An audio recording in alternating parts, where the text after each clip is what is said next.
We used to growing up with the dogs and songs.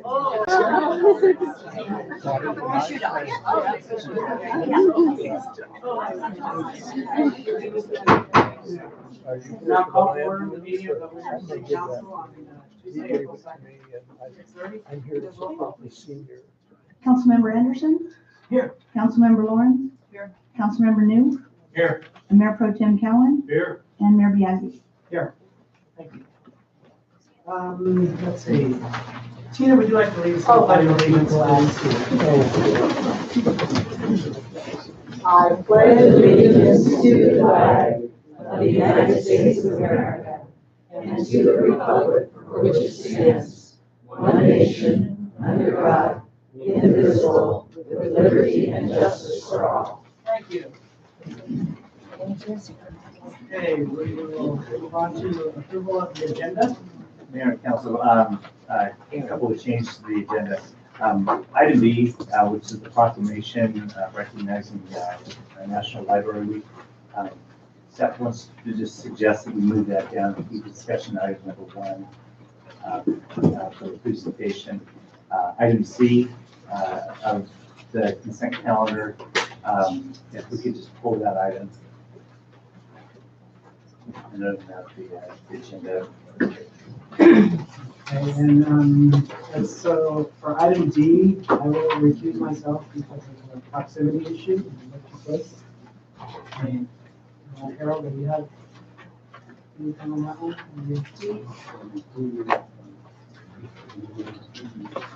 And so you will not vote on item E.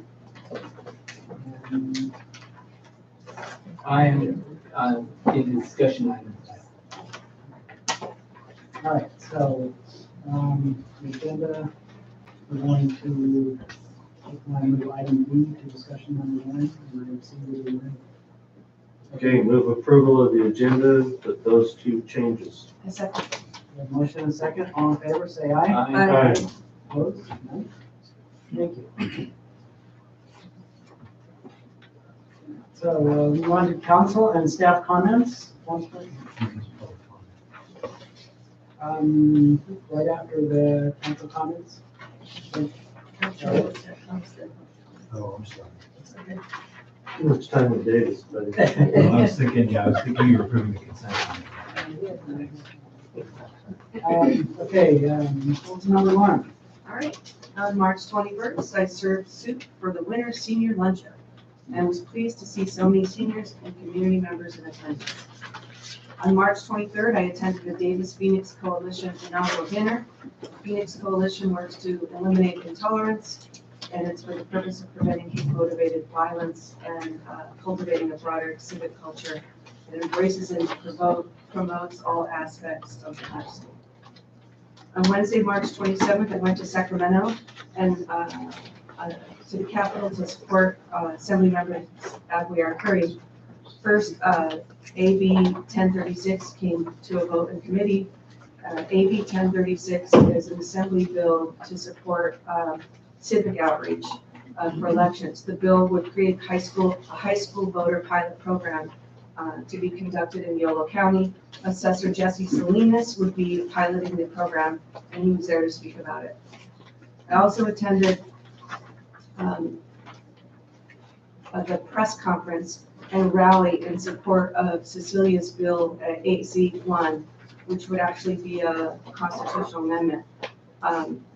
AC1 would reduce the local vote threshold for approval of bond and special tax measures from 2/3 vote to 55% supermajority. This is the same vote threshold that currently applies to school districts and school construction bonds. By making this change, ACA1 puts housing and infrastructure projects on par with school proposals so that cities and counties and special districts have a financing tool to address community needs. And I'd love to see it come before us on a future day for support. March 28th and 29th, I attended the League of California Cities Environmental Policy Committee and Community Policy Committee meetings in Orange County.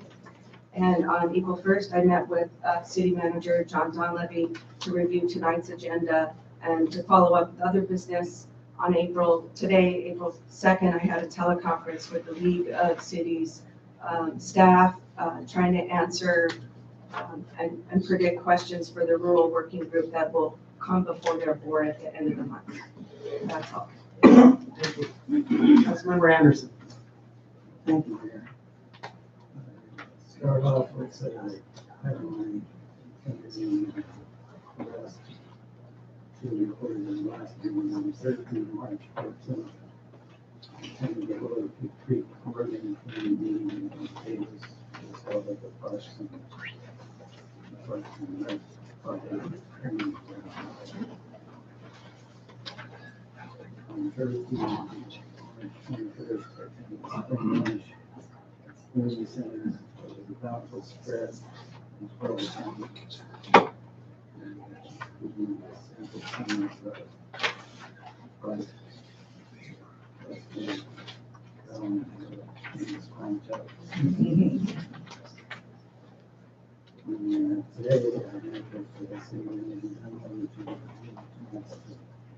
Thank you.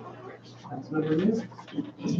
On March 20th, Wednesday, I attended the Yolo County Housing meeting. And again, Ms. Baker was recognized for being a woman of persistence. And then we discussed some of the maintenance issues with some of the housing in the county. On the Thursday, the 21st, I attended the SACOG meeting. And probably of most interest to the city is that they are getting ready to put out an opening for projects, and they have $54 million that will be available, but we have to compete for it. So we want to start thinking about things that will cut down on greenhouse gases, improve transportation, those kinds of things. Today, I met with John Dunn early in the morning. We discussed the agenda.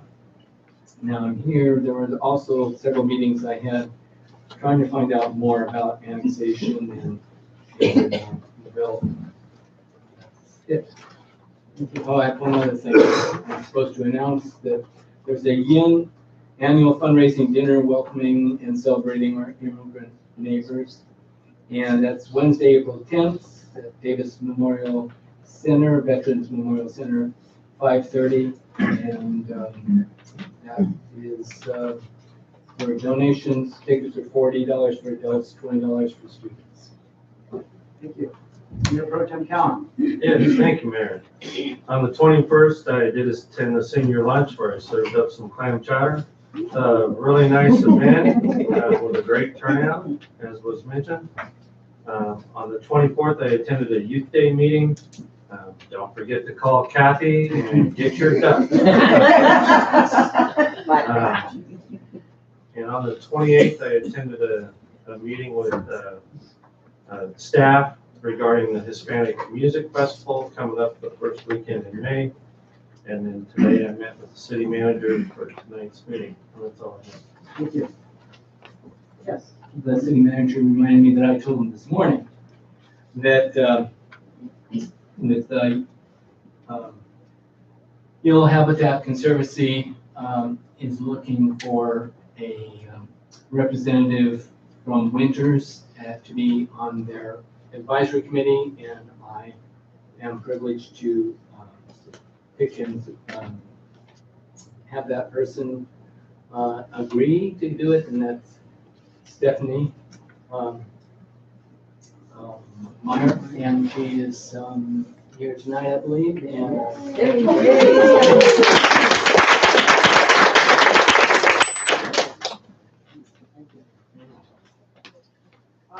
I have a short report. So on the 26th of March, I did a planning commission meeting. I had some good discussion on the Airbnb ordinance that we're working on. And also on the 1st of April, I met with the city manager. Thank you everyone for all your hard work and your time putting this to see. So I see we have a full house tonight, standing room only. Looks like in the back. So at this time we take public comment on items that are not on tonight's agenda. And I know there's a number of these that you want to speak to, the annexation, which I'll let you choose if you want to speak during public comment now, or if you want to wait. The last agenda item on our discussion tonight is on, it's just a workshop on the general plan land use stuff. So it's up to you if you want to speak now or wait to speak later. I'll let you decide. So I'll just go in the order of I have these here. And the first one I have is Joe Tremontana.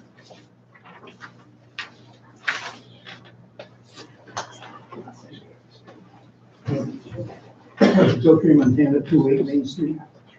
I've been here before, and you know what I'm going to talk about. Taxes. Long time ago, 2008 around, we were in the jam. The city was really in a tough job, and they asked all those people out there, "We need help. We need help." And at that time, it was a service tax of about 5%. They wanted to add you people. Maybe not you exactly, but the city council of the city wanted to add 4.5%. Well, things are a little better now, I think. I know there's always things that aren't better, but things are a little better. And I had a dream the other night. Wouldn't it be wonderful if the little city of Winters reversed the tax, 4.5%? Headlines, and started something new that nobody else has done. So maybe you can think about it. About 2 years ago, maybe 4 years ago it was, I think, I asked a couple of council people, think about it. And then I came back and I kept on saying, think about it. And I'm saying, hey, we've had time to think about it. You know, maybe have a serious conversation. To normal people, it doesn't make any, but the seniors, there's some seniors that are not having such a good time. And that $30 or $40 a month, all depends where you're sitting, might mean a lot. So I'm just asking you to give it a little bit more thought. That's all. Thank you. Next one I have Denise Cottrell. Well, I just submitted the comments. I don't want to talk. You're done. Okay. So, and you've got some stuff written out here and it has to do with the general plan refresh. So Yeah. that is something like I say, we'll be talking about the general plan, especially later on tonight. Thank you. Next one I have Rebecca Friday. I'll wait until later. Okay. Patty Rominger.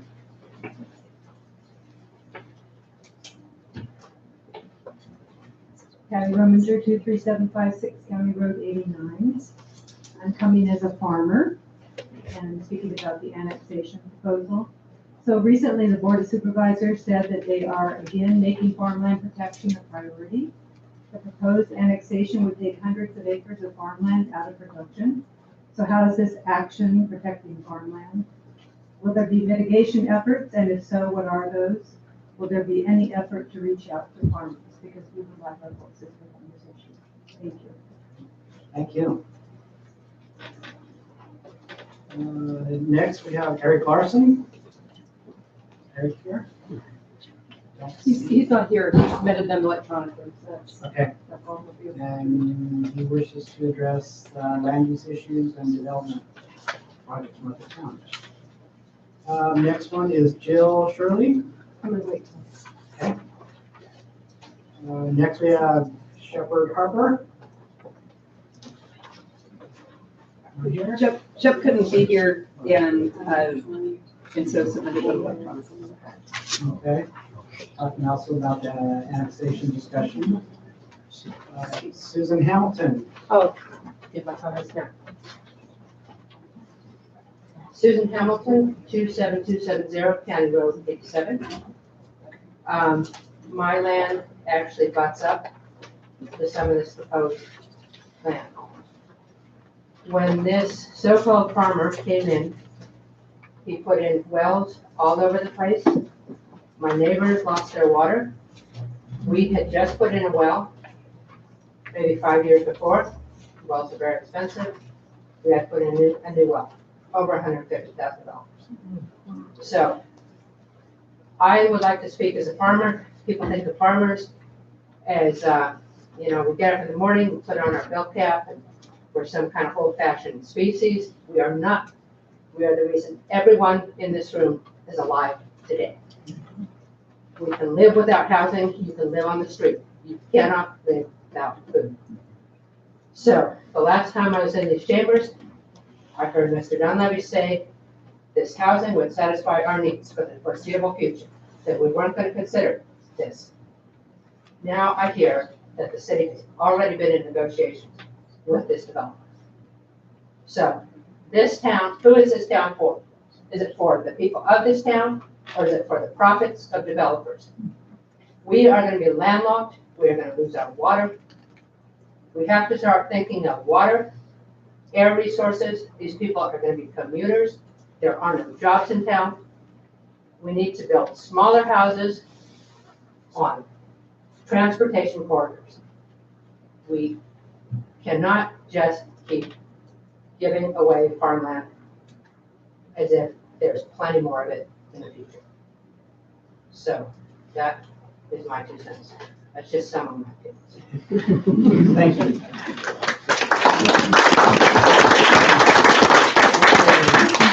Next up, we have Marlene Bell. I'll hold my comments till the Okay. agenda is done. Next, we have Marianne Boyer. From the Senior Same Commission thing. on Aging. That would be a Same special thing, item. I'm speaker 3. Next, we have Al Viasillo. I'll wait till land use Okay. discussion. Thank you. Mike McCoy. Thank you.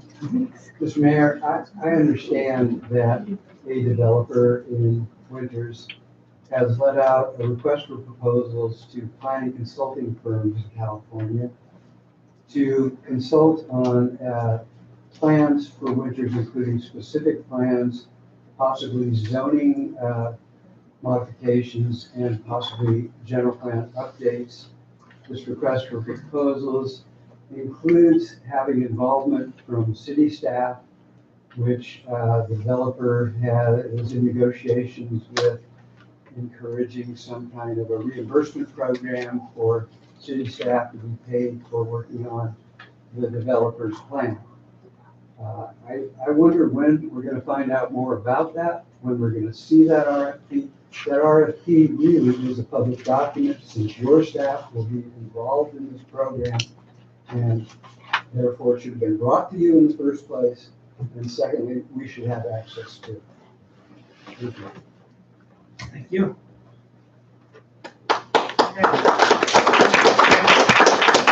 Next up, we have is it Bonnie Dixon.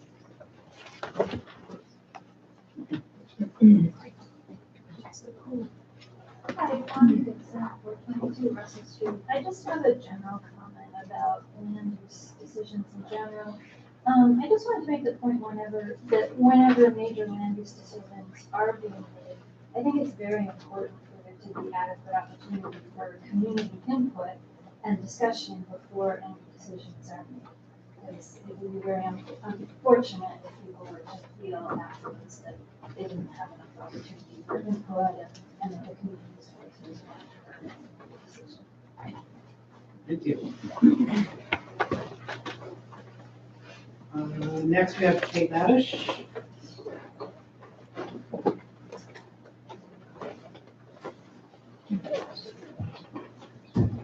Thank you, Mayor. Kate Badish, 400 Morgan Street, number 21 in Winters. And this is my public comment for an item that is not on the agenda. I submitted another comment that is specific to discussion item number 3 about the land use of the general plan refresh. And I think we'll get to that during the agenda item. But my first comment, the one that's not on the agenda, it is actually specifically to thank staff about the extra work that they've done about the swimming pool recently, especially in the last week and a half. And so hats off particularly to Tracy Jensen, city clerk, who has been just going above and beyond to make sure that the pool is staffed when some unexpected developments happened. And so big thanks to Tracy. And I swear last Monday, the city manager was about ready to go get himself certified to be a lifeguard. To keep going. And so, so a very heartfelt thank you from this lab swimmer and many others to the City Hall staff who's been just really stepping the bat for that. So thank you.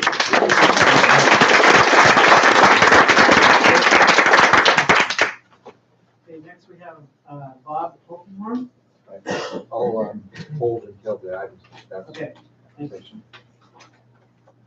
I believe that's the last one for public comments. So anybody else have anything that is not on tonight's agenda? Seeing none, we will move on to the consent calendar. All right, Mayor and Council, we're less about 2 items. Item 8 of the minutes from the regular meeting on March 19th. Item B is now discussion item 1.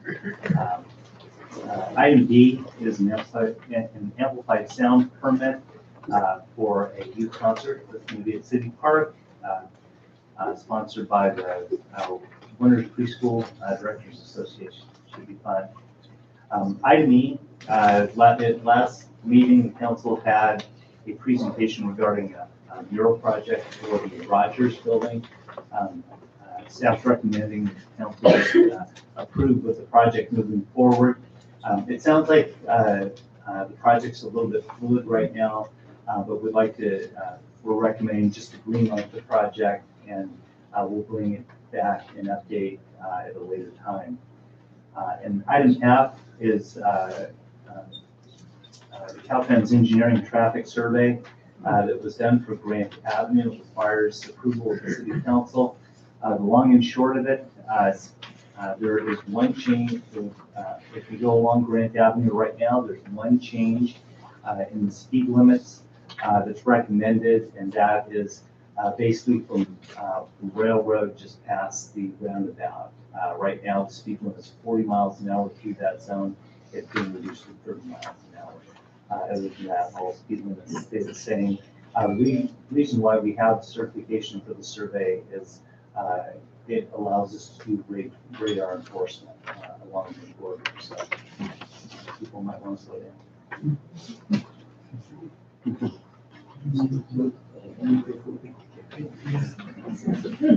Okay, a motion on approval, so we're doing items D, E, and F. I have a conflict with item D.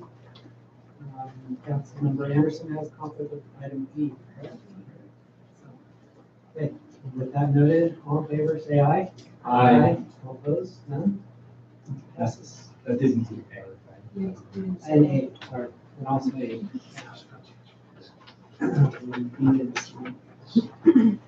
Okay, so we're going to, we don't have presentations, we're going to move on to discussion items.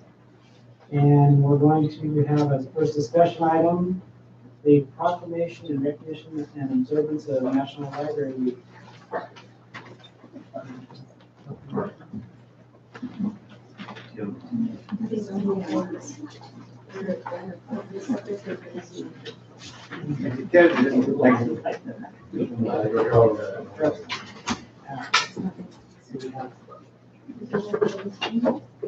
So.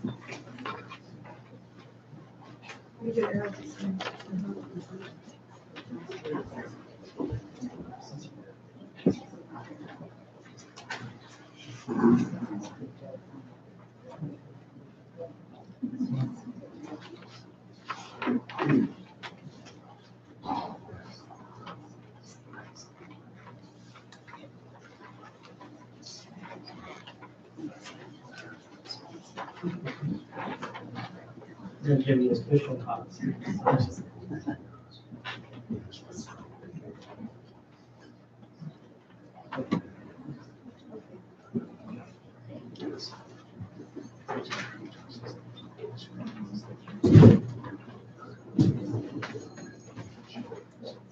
Welcome.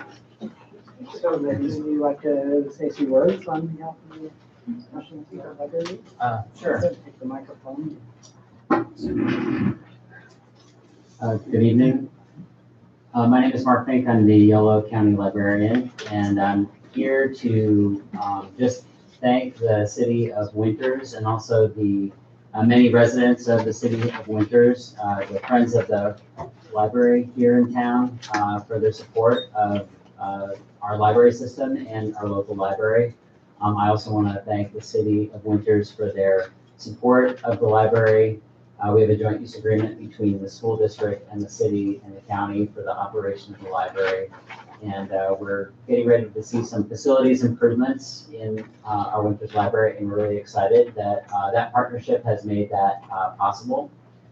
In addition, I just want to let folks know that next week is National Library Week, and we're one of thousands of libraries across the country, and we're really, the message that we have this year is that libraries strengthen communities, and that generally libraries provide a safe place and an opportunity for people to gather, to learn new things, to share in community with other folks, and also to have fun. Libraries are a place that are, they're trusted. You can find unbiased information there. In addition to that, we provide a wealth of other resources and free programs and activities for people of all ages, including bilingual story times for small children and their families. We provide ESL conversation clubs. We provide a place for middle school students and teens to hang out and do their homework and get assistance with their homework and access free resources. And in addition to that, we also have programs for adults and folks of all ages. So I just want to thank you for your support of the Yolo County Library and the Winters Community Library, and let you know that we have a lot to offer. And if you haven't been to the library in a while, now's a great time to come and visit. One thing that we were able to do is we eliminated fines on all of our youth cards. So anybody under the age of 18 no longer accrues fines when they borrow material from the library. So that's really, well, we do have a process for that.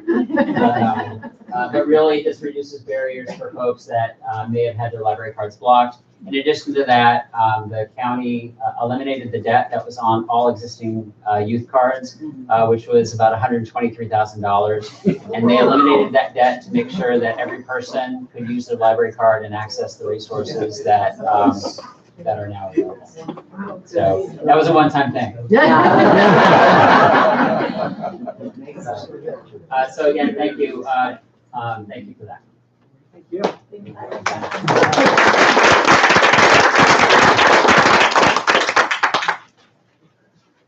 I'm Rebecca Cardi. I would just add that our new library will be celebrating its 10th year this summer.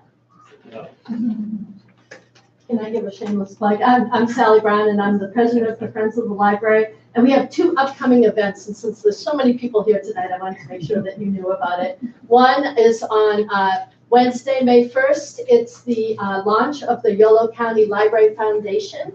And that is a group that is not competing with the Friends of the Library groups, but in fact enhancing the services of all the Yolo County libraries. We're having an event at the Palms. James and Deb Fallows, who wrote the book Our Towns, with one chapter all dedicated to the city of Winters, are coming to speak at that event. It's only $20 thanks to corporate sponsors. Get your tickets soon because they're selling fast. We only have 150 tickets. We have it, it's catered by the Buckhorn. We're having appetizers by the Buckhorn. It'll be a great event. We get free books now. And you get a free, for the $20 that you get a signed copy of the book. And then the other event the very next day is the Big Day of Giving. And so please think about the library when you're being generous and donating to the community. There's a lot of groups in town that are having Big Day of Giving campaigns, and we would like you to support them all, but especially support the library. Thank you.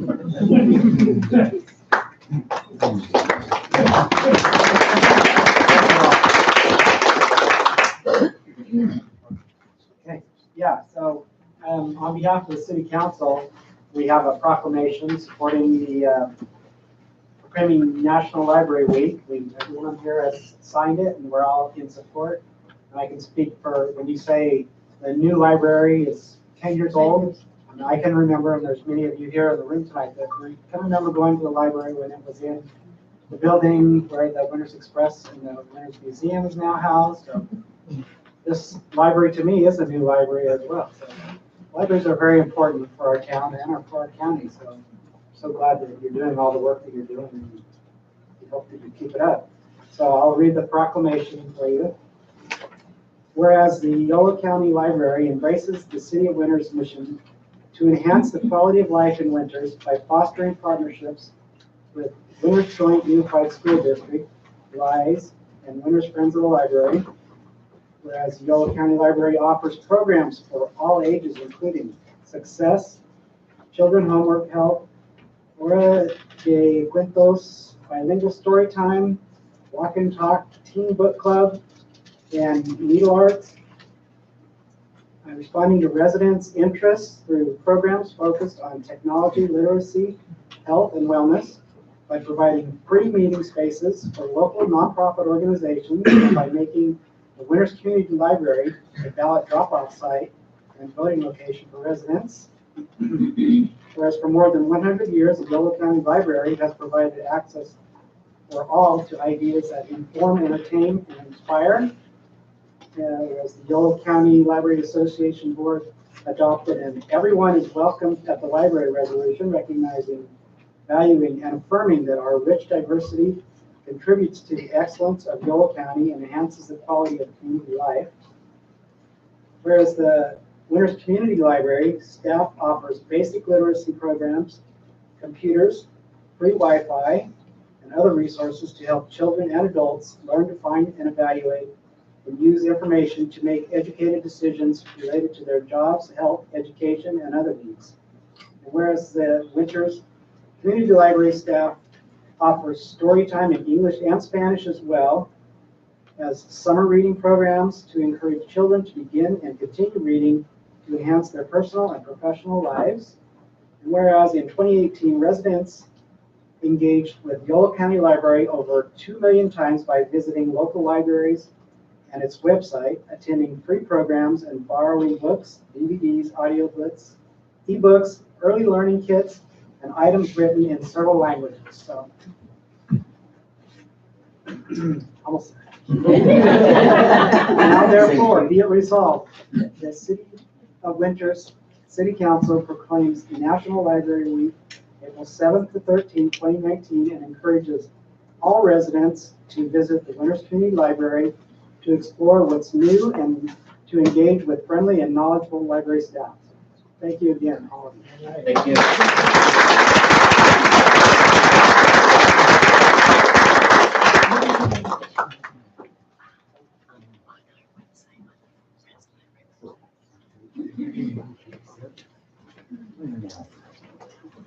I'm thinking the same thing. Where's my picture?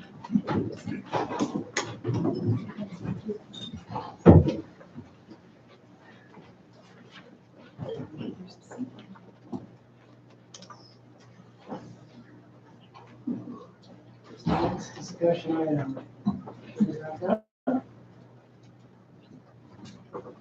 We'll do the second reading and adoption of ordinance 2019-01, and ordinance of the City Council of Winters, City of Winters, approving the request to add plan development overlay to the property located at 416 and 418 Second Street. Yeah, Mayor and Council, I'll take this.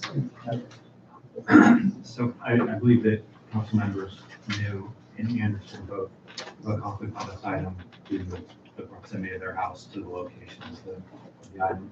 So since this is not on the consent calendar, they actually do not believe the room for the item.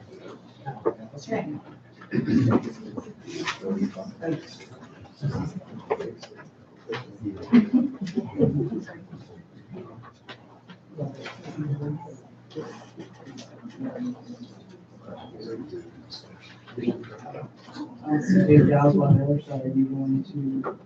I got this. Yeah. All right, Mayor and Council, at the February 26th Planning Commission meeting, and then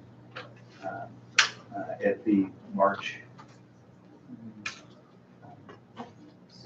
5th City Council meeting, public hearings were held for consideration of a PD overlay for the properties at 416 and 418 2nd Street. Essentially, the overlay would allow for various exemptions to setbacks and basically the subdivision of the property. Staff is recommending that the council adopt a categorical exemption under CEQA, and that the council simply hold the second reading and adopt ordinance 2019-01, adding a planned development overlay zone to the properties located at 416 and 418 Second Street. This is the second reading. We've had discussion. Anyone have any further questions? I will see if there's anyone in the public that wants to speak to this item. Seeing none?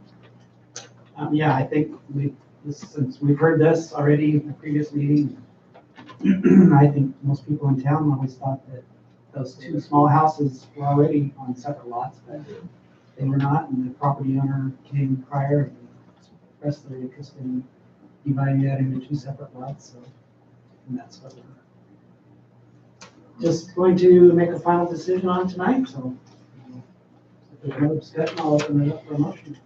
Sure, with that said, I'll move adoption of ordinance 2019-01. I'll second. Okay, motion and a second, all in favor, say aye. Aye. All opposed, none, passes unanimously. Councilmembers Bennett?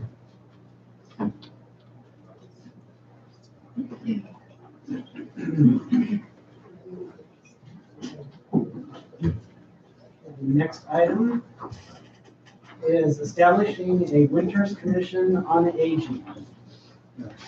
Mayor, Council, I'll kind of start off and then maybe I'll turn it over to some of the folks from the Winter Senior Foundation. Council's received a proposal, and you heard a little bit about it at the last council meeting, and the public comment for the formation of advisory committee on aging. As the council heard, there's a lot of energy to follow up on one aspect of the senior report, which was presented to the council back last October. Essentially, they've outlined the scope and responsibilities for an advisory board to the council. They're recommending a certain number of members on that. And why don't I just turn it over to Karen or whoever from the Senior Foundation would like to maybe expand a little bit on it. Can we use the portable mic for before we turn the podium? Just come down. Yes. Take control. So we don't have our back. We don't want to have our back. We're taking notes. You're in the hands of senior citizens, watch out.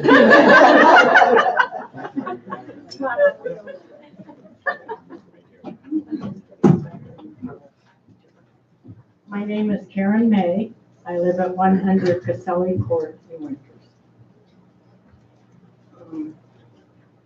Mayor Biazzi, Councilwoman Lauren, Councilman Anderson, Councilman Collin, Councilman New, Attorney Walsh, City Manager Mr. Dunleavy, and Tracy Jensen, City Clerk. We are here tonight to thank you for allowing this item come into the agenda. We know it took a process, and we feel we had help during that, and we really appreciate it. The Winters, the name we would like to be called is the Winters Senior Citizen Commission on Aging. And we are more than an advisory. We're support for all the seniors in town. So this is the name we would like to have. We do not represent, the people speaking tonight, do not represent any club or organization. We represent the seniors and Winters. We appreciate your listening, and we welcome any questions that you may have. Just so you know, we are not asking for more, just asking to be part of a conversation, a voice for seniors. Thanks for the opportunity. Mayor, council members. I was lectured on that. Attorney and John Conley, city manager. My name is Jerry Loudon. I live at 320 Neiman Street. I'm a member of the ad hoc committee formed soon after a formal presentation given by Dr. Sheila Allen some months back during a monthly general meeting of the Winter Senior Foundation. The report was based on her group's project entitled City of Winters Senior Program Project, which spanned the years 2017 through most part of 2018. In the final 93-page report given to the city in September of 2018, her first recommendation for future action was that the city will benefit by forming a commission on aging. Such a group would be an advisory to the city council and the city manager on matters of aging and provide leadership for the development of programs and services in Winters, including services at the senior center when it is built. My group is not asking for funds, nor simply to add to your current workload. Rather, we ask for a voice at the table. We want to assist in creating a senior citizens commission, which would be a support resource for the city and city manager to identify needs, options, and solutions. Winters has long been a real community, a community of young people, of teenagers, of working people, of seniors. Some seniors enjoy solving the world's problem while sitting in front of Eagle Drugs, back swimming at the community pool, and some certainly make full use of the library. Just know that your senior population is growing. It's educated. It comes from a full range of backgrounds. We can all drink together at the Earthquake Festival and enjoy the food and music at the Carnitas Festival. We sure as heck should be able to move forward, working together with all the senior groups in Winters to establish a commission on aging. Thank you.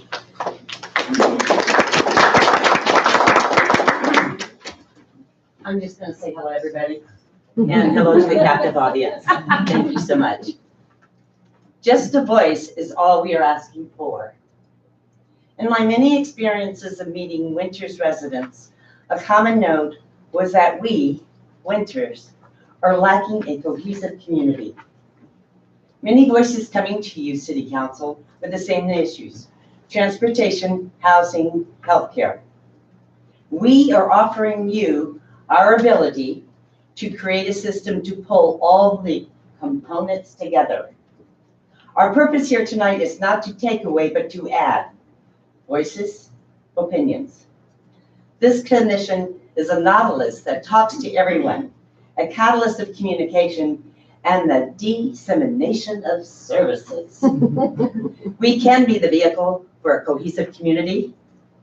With a cohesive community, the Senior Commission on Aging will consolidate and bring to your ears the voice of one with a common interest. The Commission is a liaison, a catalyst for open communication. We offer support to the senior community and to you, the City Council, on senior issues. Again, we are not asking for more, just to be part of the conversation. Winters needs to strive for an age-friendly community. Who could be eligible for possible AARP grants? I ask you, City Council, now that many of you are in your golden years, or will be a few years.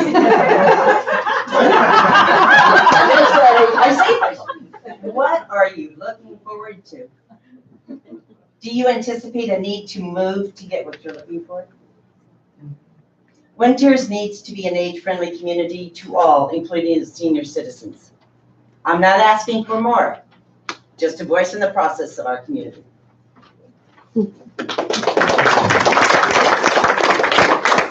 Good evening, members of the council. Thank you so much for entertaining this item on the agenda. I'm Marlene Bell, and I live at 27778 County Road 92F. I am a member of the Senior Community of Winters. I am also Vice President of the Winters Senior Foundation, but all of us have been working, members of this committee have been working with other groups in Winters who are senior groups as well. I'd like to thank John Donlevy for meeting with us last week and for placing this item on the agenda with the council. As others have said, we are not asking for more. We are asking to be part of the conversation in the governance of Winters. Creating a commission, of course, was the #1 item of recommendations from Dr. Allen's project. And whether or not we agree on the numbers of seniors in Winters, we should agree that juxtaposed to the general population of Winters, seniors represent a larger percentage of citizens when compared to other cities in Yolo County, namely Woodland, Davis, and West Sacramento.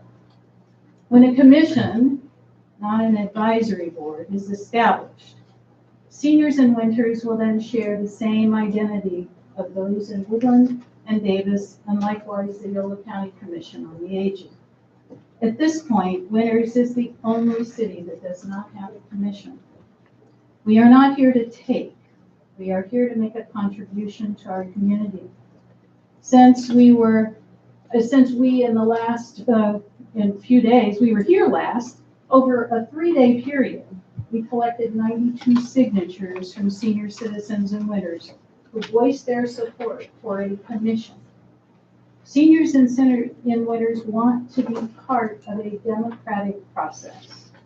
And because a commission would be a representative body, its very process would serve to advise the elected officials, our city council. Through research, evaluation, and recommendations on existing and new programs, the commission would also affect ways of identifying unmet needs of seniors living in Winters.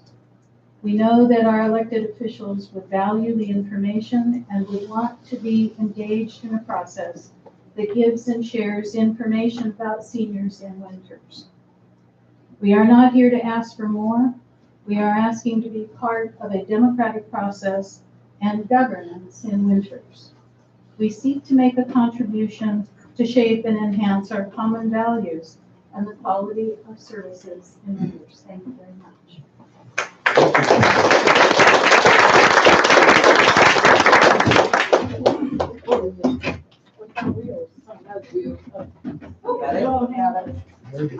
Seniors in process here.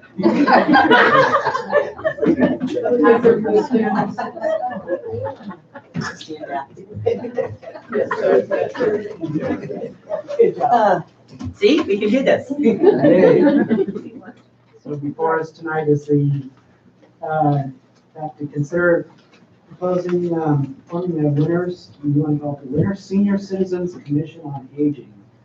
That's what we can discuss. So is there anyone else from the public that would like to speak in support or against forming this commission? Any comments? If not, I will open it up to the council for a discussion. Okay. A couple of things. First, I definitely support this, and reading through the agenda and how it's all laid out and stuff. I'm definitely in support of the seven members, similar to our planning commission.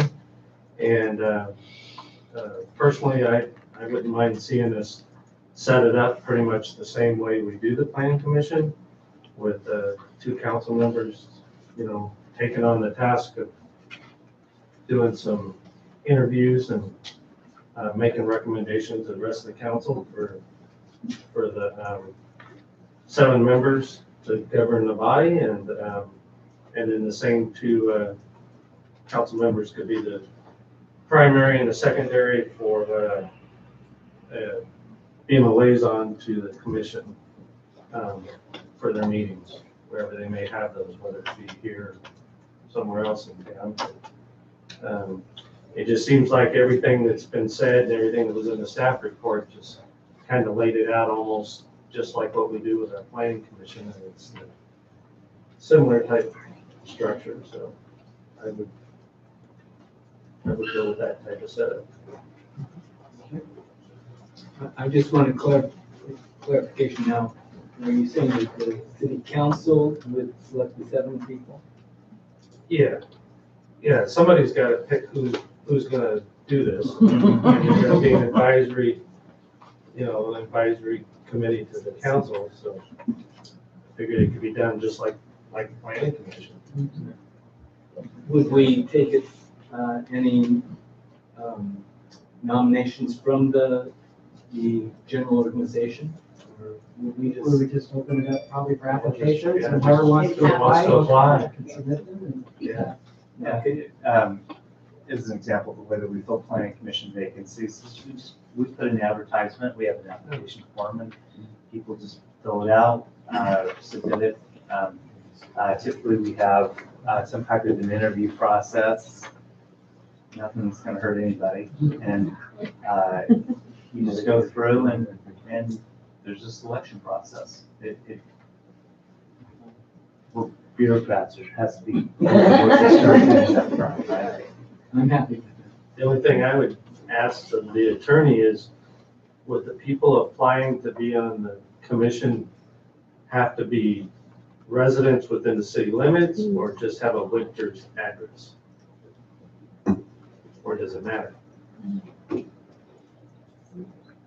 It's hard, excuse me, it's however you want to set it up. I mean, I think generally if it's a city commission, it's usually restricted to people who live within the city boundaries, since that's your jurisdiction. There are occasions when you set up commissions where you need a particular area of expertise or something like that, where you'll reach beyond your city limits, but in general, you stick to folks who live within the jurisdiction. Okay. So within the city boundaries.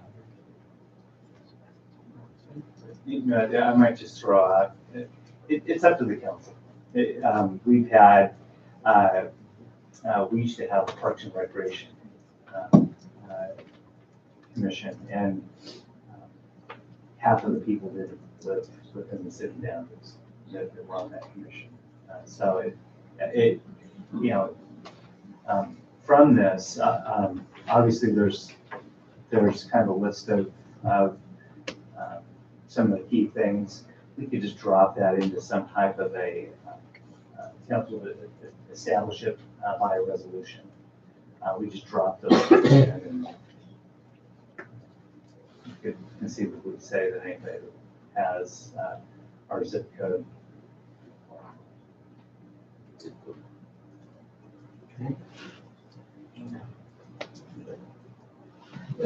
Yeah, I just want, go ahead, Councilmember Anderson? go ahead.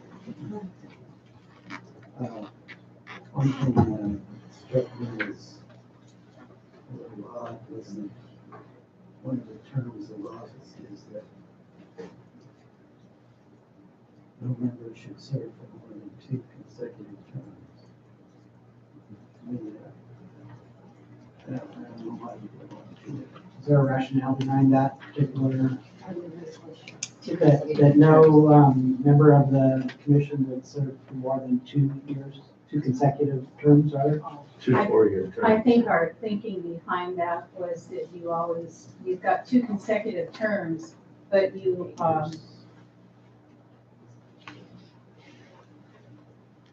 do want to keep some institutional memory, but you don't want to create stagnation in thinking or territoriality. So just part of our thinking.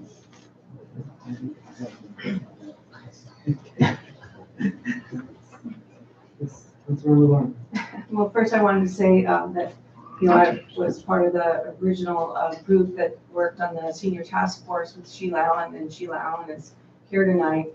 And as is Valerie Whitworth, who's on that.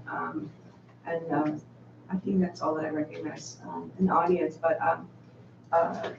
for the record, Councilmember Lauren. If you say councilman, then you have to determine that somebody's different, councilwoman. If you say councilman, but then say councilperson, then you identified the woman as different. So for the record, and as an AP style guide and a prior English teacher, In it is. self-defense, that's what I had written. It just seems like it's come up a couple times in the last few days, so council member, and I just want to thank you for, bringing it up. And that's it. I would just say.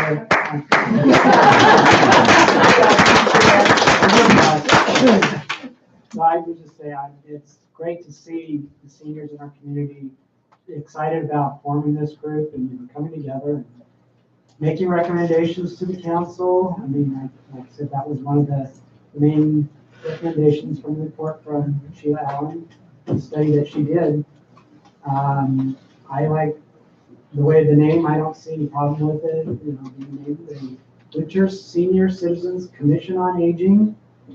And the items that Council Member Callen, or Mayor Pro Tem Callen, brought up earlier about 7 members and doing interviews, just as we do for the Planning Commission, I think is appropriate. We'll open it up for applications, and those who are interested, I would like to definitely see a cross-section of our community, not, I don't want to see all from just one group in town applying and other groups not being involved. So I would like to see representation from everybody. We had that, I believe, at the last meeting, and I think tonight too. So that's good to see. It's Hispanic Yeah, community, everybody in town. Yeah, so I think it's a good idea. I would like to see it set up like you recommended, similar to the Planning Commission procedures. And so I'm in support. And as far as going with more than 2 4-year terms consecutive, I think I'd be okay if someone wanted to do a 4-year term. Like 12 years, I'd say, hey, that's the institutional knowledge a lot, right? I'm okay with that part being taken out. So. Yeah, we're seniors.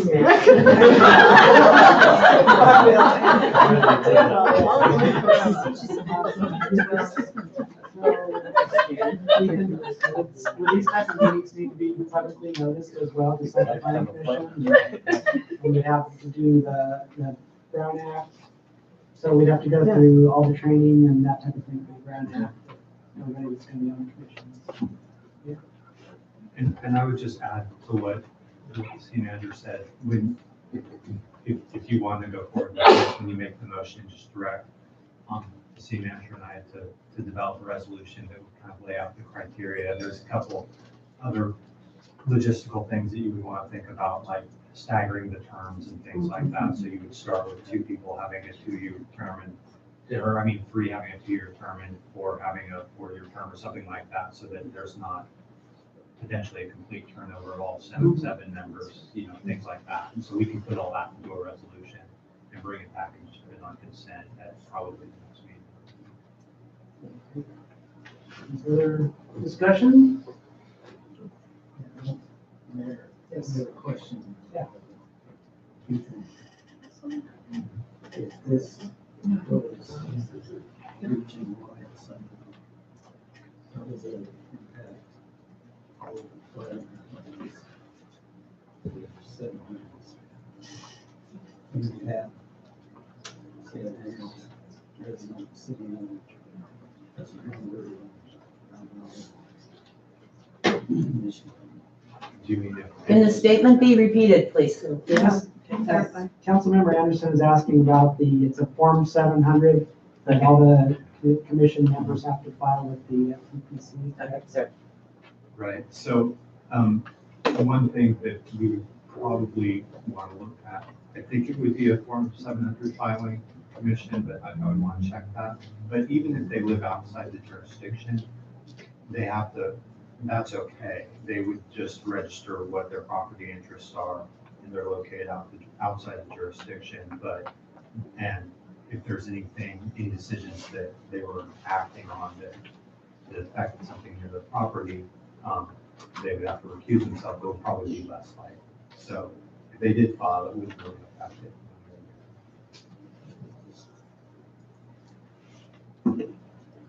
The question, how much paperwork we creating. And that is one of the reasons why, there's some commissions based on what their role is. They don't necessarily have to file a Form 700, so I think John and I will discuss whether this one would actually have to file. For those of you who aren't aware, with the Form 700 is where you have to disclose any kind of financial interest you have that might be in conflict with things that the commission will be discussing. Comments? Just the other problem, the question is, I read through this document. It seems to me the members of the Winners Commission on Aging could possibly be attending, say, a commission in Vacaville, Davis, Woodland, in the county. And when they're coming from here and sitting on that board as a member of the Senate capacity. Are you concerned about the Brown Act? Yes, I see it as a big job for city staff. Follow the city, see what they file. Right, well, I think, the way I see this group working is they would have their own commission. So they would be an entity within Winters, but they wouldn't be part of kind of a larger group within the county. It would be their own entity. And if they went to speak, say, on an item before one of these other agencies, that's okay. It's the same as you can go speak. And I know on occasion some of you have spoken at other agencies that have matters that affect the city of Winters. Sometimes our council member Saylor sometimes comes and visits us and speaks on an item that's interesting or of concern to the county. So they could do that. They just would, we'd have to give them the same Brown Act training that we would give everyone else. And so they have to be aware that they can't kind of get together and confer on issues outside of the scope of the meeting. So, I agree with you. One thing that we're going to have to discuss with the commission is kind of how this changes the way they would operate, that they have to be aware that, the Brown Act, we can't discuss these items necessarily outside the scope of that meeting if there's items that are in county forum. So there is a lot more bureaucracy to it to then make current. But that, that's part of the training that they would have to go through and part of probably the interview process that I think the council subcommittee would go through would be to talk to members about what that's like and what that would mean. So it'd be an education process going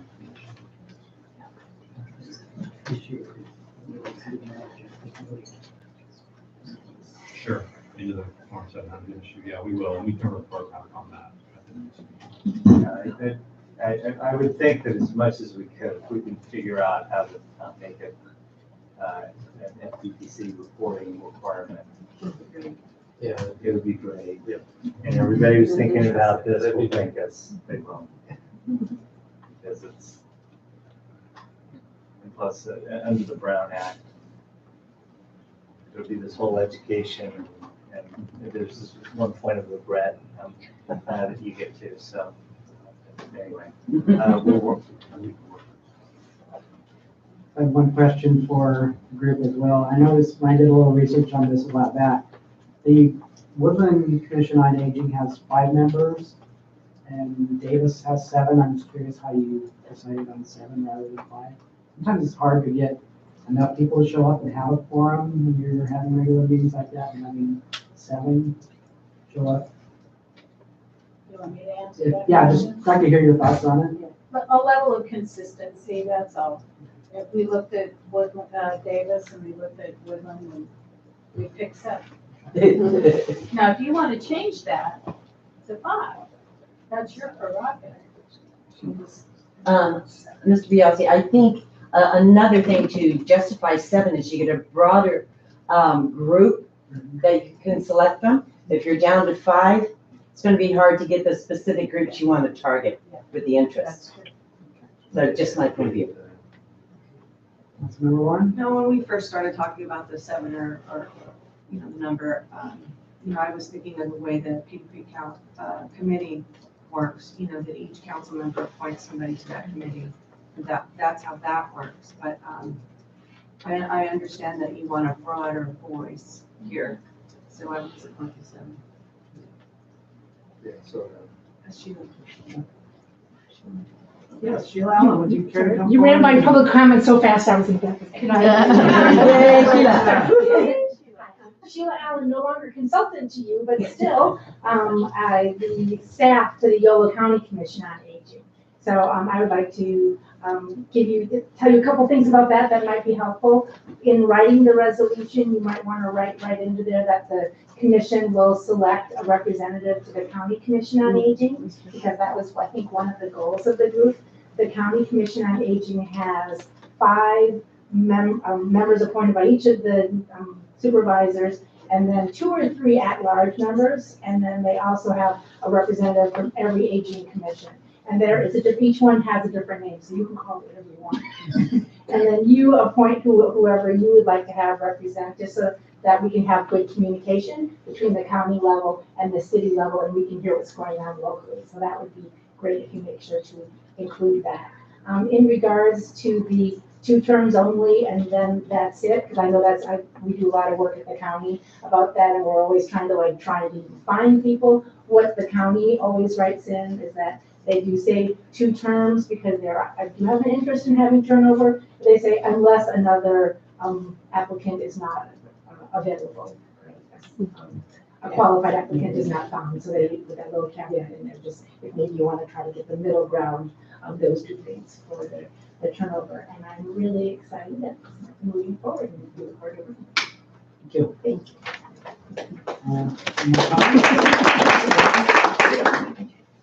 So what's before us tonight is to consider forming this commission, and with all the discussion we've had tonight included, moving forward with exploring what can be done to reduce the paperwork that would have to be filed as much as possible.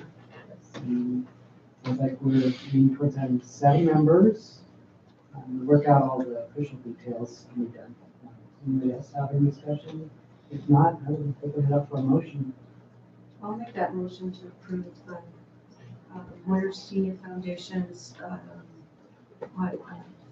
steering committee formation of a committee, or let me get to the real name. Yeah. The Winter Senior Citizen Commission on Aging. Yeah. As stated.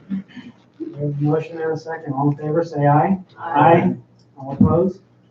None? Seeing none, passes unanimously. Congratulations.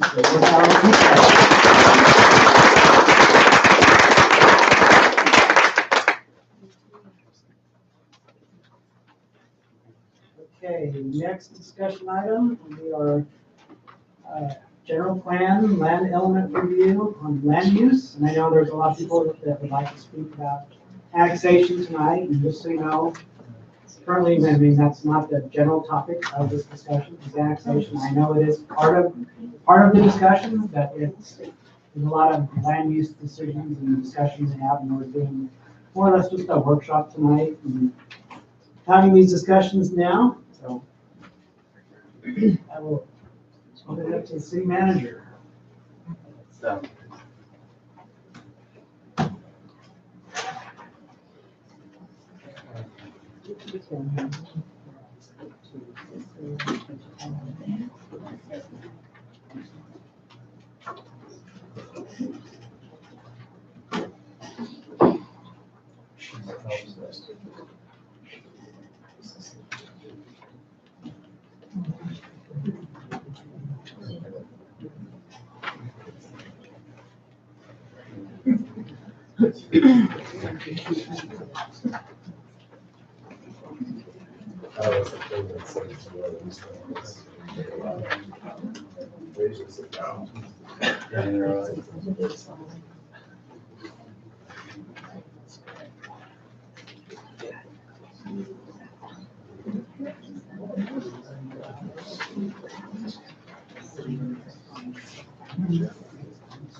All right, so this is the third part of a 9-part series, and I think since everybody's here for this one, you missed the first 2, but everybody has to swear that they can show up for the remaining 6 elements of this. Mayor and Council, this is, like I said, this is the third of the 9-part series that Councilmember New had requested that we go through and maybe just give a discussion a little bit on what each one of the elements are. And tonight's topic is the land use element. Generally, the best way to describe the land use element is that the general plan is a planning document, and much of what is included in there is predicated on the overall land use for how the city will develop, what's in that land use, and really what happens within the city. It's meant to help facilitate the economics of the city. I'm going to mention that the general plan is a blueprint, and in so many ways, as you look at the overall land use of the city and the overall goals, it represents most of the business elements of how the city will operate. It's the key to all master planning. One of the things that we have is that you have the blueprint, then you have the mechanics, and all that has to do with all the various master plans that have been generated. And all elements are really driven by the success of the land use. So this is a map of the city, and in this case, this is the zoning map, which also is very identical to the general plan map. And over here on the wall, I've included both the zoning map and the general plan map. Everything that you see in color is within the general plan. Everything within the black lines is within the city limits. And anything that's outside of that is still colored is within what they call the sphere of influence for the city. The breakdown of the city's land use really falls into a couple of categories that I kind of tried to consult. Within the city's general plan and our land use, about 39% of that falls under parks and open space. If you look at the various maps, there's a lot of green and also purple that's on there. That represents various types of either parks, open space, or public uses, which the public uses can be everything from the cemetery to the schools to City Hall here. The vast majority of the city's general plan, about 47%, is for residential, and it represents an entire diversification of all the different types of residential. Everything from very rural residential, large lot subdivisions to very high density.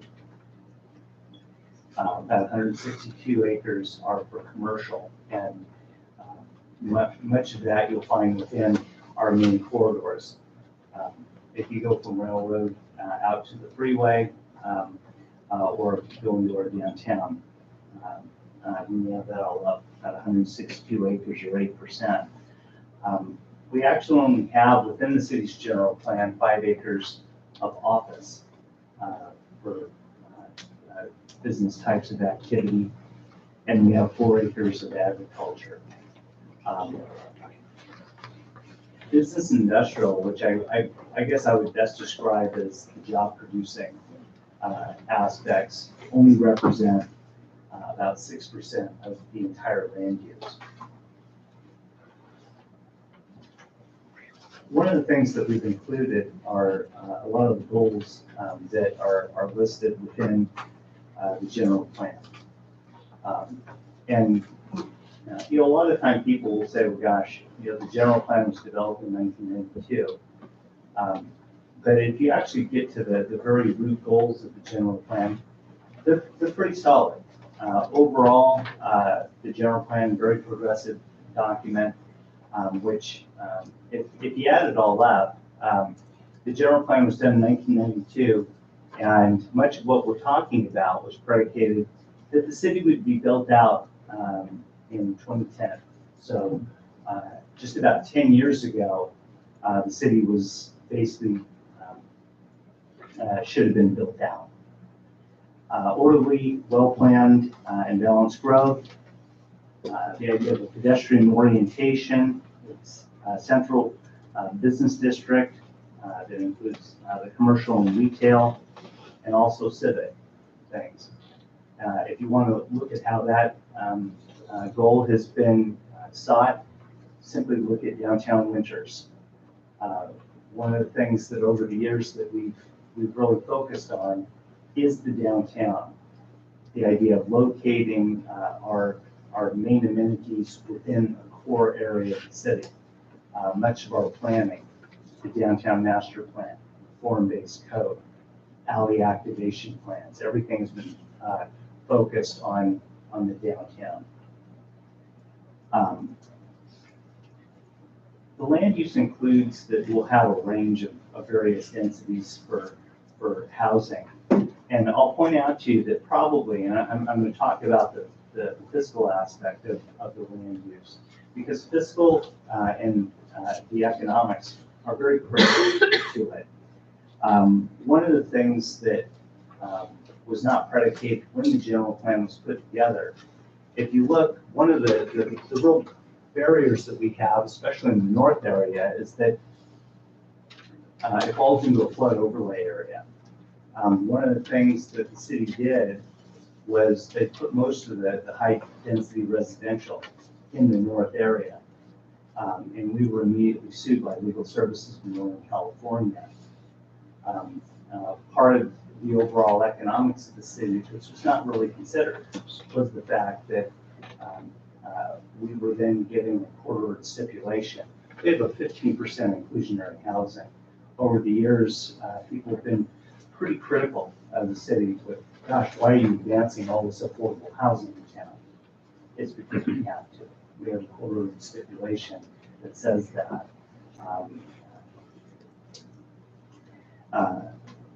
One of the main goals is that we'll have adequate land to promote the development of commercial uses. And a lot of that also falls into the next goal, which is the idea of having industrial uses.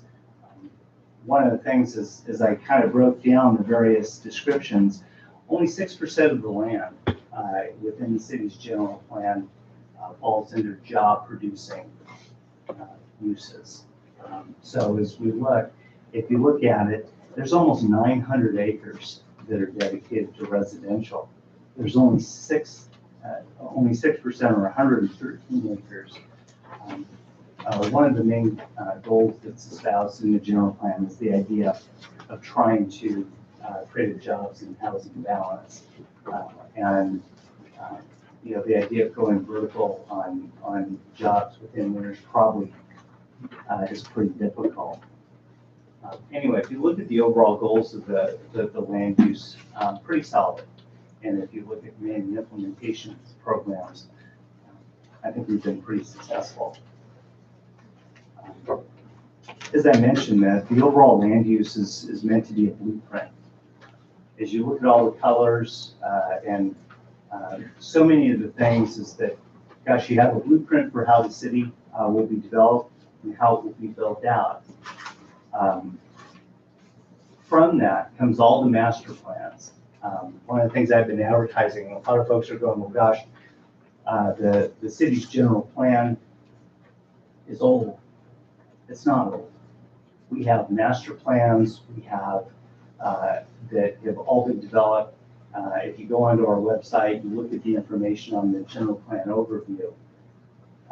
Every single one of the master plans is in there, and all of them have been updated and are constantly under update. Land use also has to do a lot with the idea of the economics and the economy. One of the things the general plan has, and we've got 9 main elements that we deal with within the city. They talk about the quality of life that people will have, the services that will exist. Things like parks and open space, senior services, and the overall quality of life.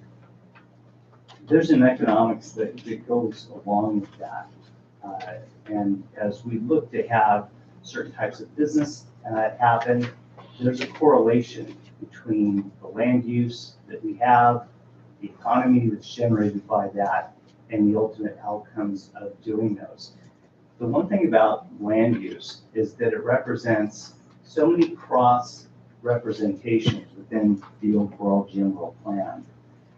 It facilitates connectivity.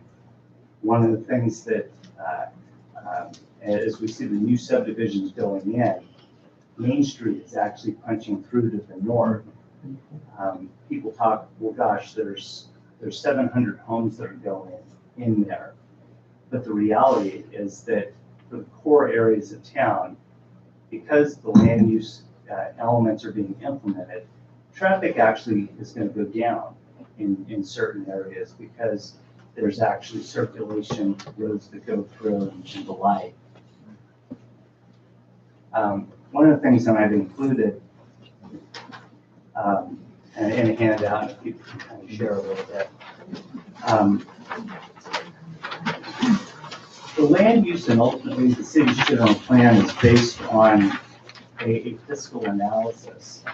And when I talk about the economics, when the 1992 general plan went through, they actually considered 6 different alternatives for the general plan. The reality is the city's general plan bankrupted the city. It did. And when Legal Services of Northern California hit us, we paid almost $900,000 in attorney's fees based on that lawsuit that was brought against the city. The alternative that was ultimately selected was based on a land use depiction of the city and also a population number.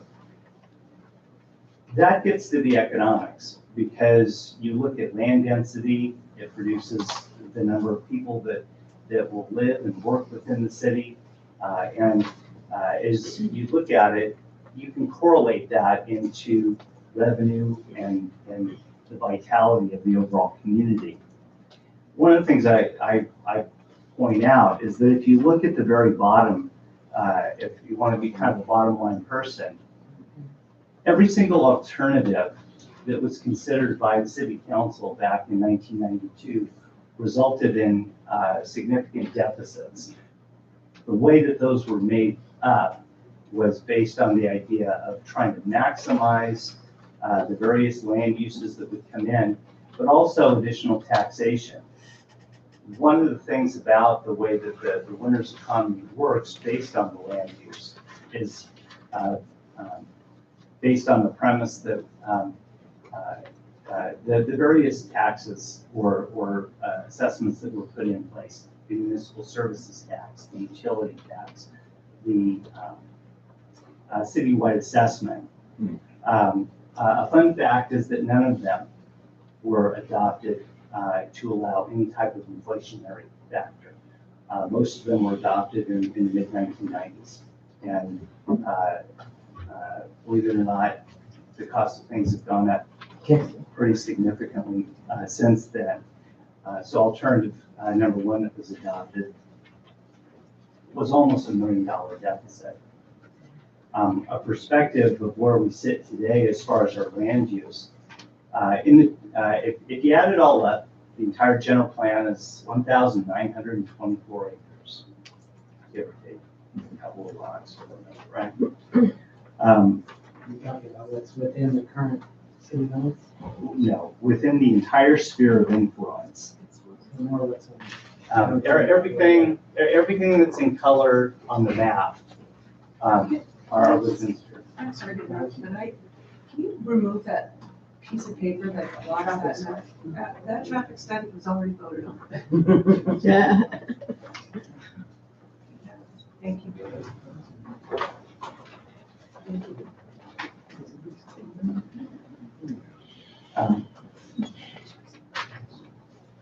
Let's see.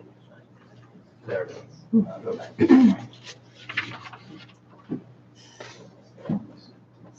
So if you take the various economic assumptions, there's a couple of things and just some basic concepts to include about land use. The land use is really put together to as a way of generating the feasibility for the overall economy of the city. One of those is demand. As you look at how things would be implemented, when people talk about whether it's the land use or the number of people that might, the densities that would generate people, it's based on demand. Because you zone a certain amount of commercial, which dictates, well, how is that commercial going to come here? Are people just going to come and build a store?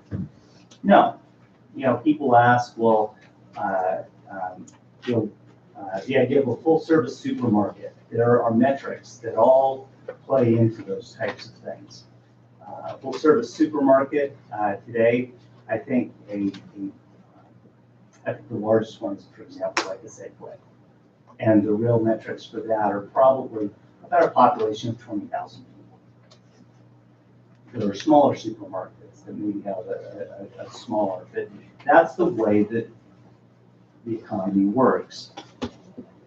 The idea of critical mass, in order for, if you talk to people, whether it's commercial or even the idea of, and this is a horrible example, but it's the only one I can think of right now, but the idea of a full-service plumbing company or something like that, oftentimes they're going to determine what they think the service demand for an area is.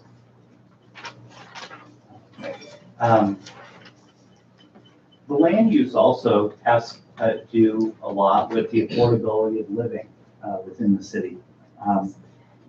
As far as housing goes, this morning, I forget what my wife was looking at, but there's a very small 2-bedroom, 1-bath apartment just off of downtown here that is renting for $1,400 a month. So as you look at the affordability index for a community, land use is important. If you listen to the governor, if you listen to anybody, they will tell you that some of the critical elements that are facing California that correlate directly to the land use element have to do with housing. We all think that all these millennial college students are losers because they move back home with their parents. No, they don't. They have no other place to live. Dealing with it myself. It's where, housing has become a critical thing. But also if you look at our utilities in town, realize that as we look at land use and how it dictates the overall economies within the city, the utilities that we charge folks.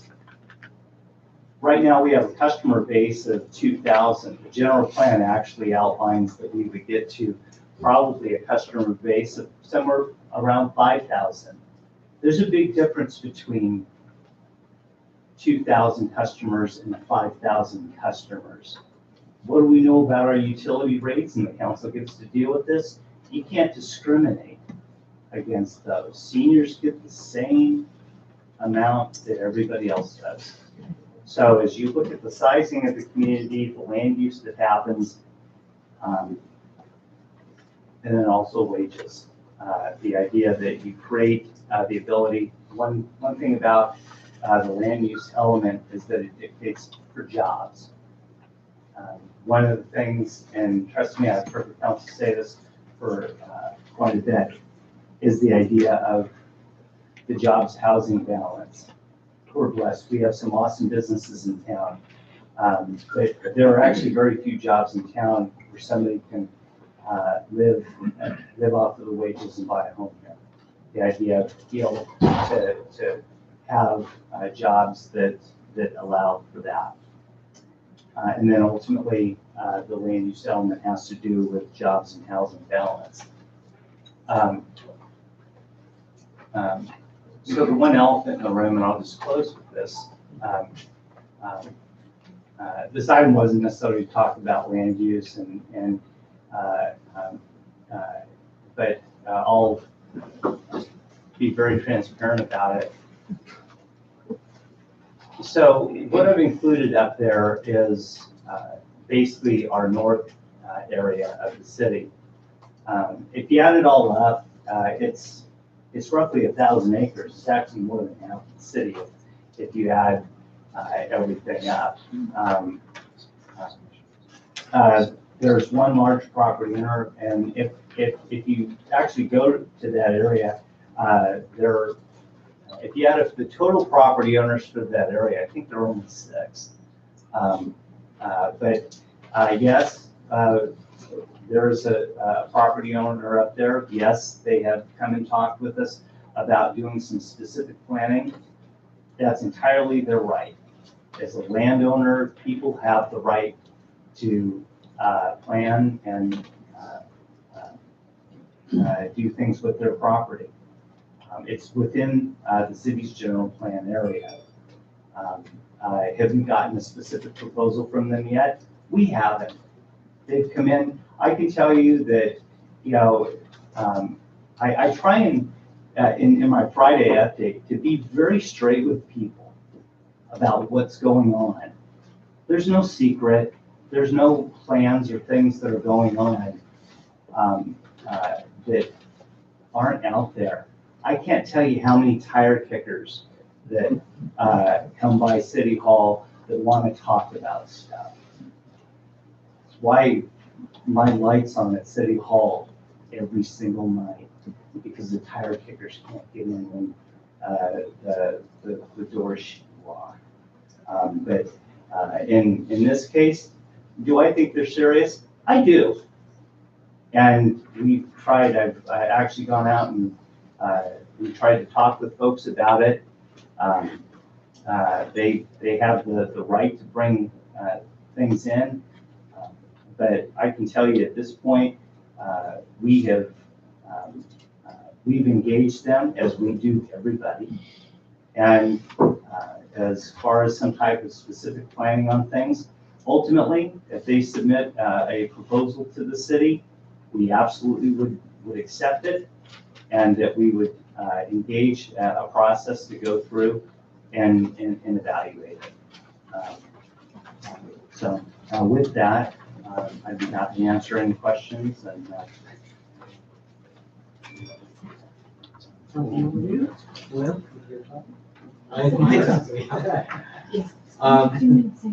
thank you. I'm pleased that John did bring up the proposed annexation. I've encouraged an opportunity for community involvement.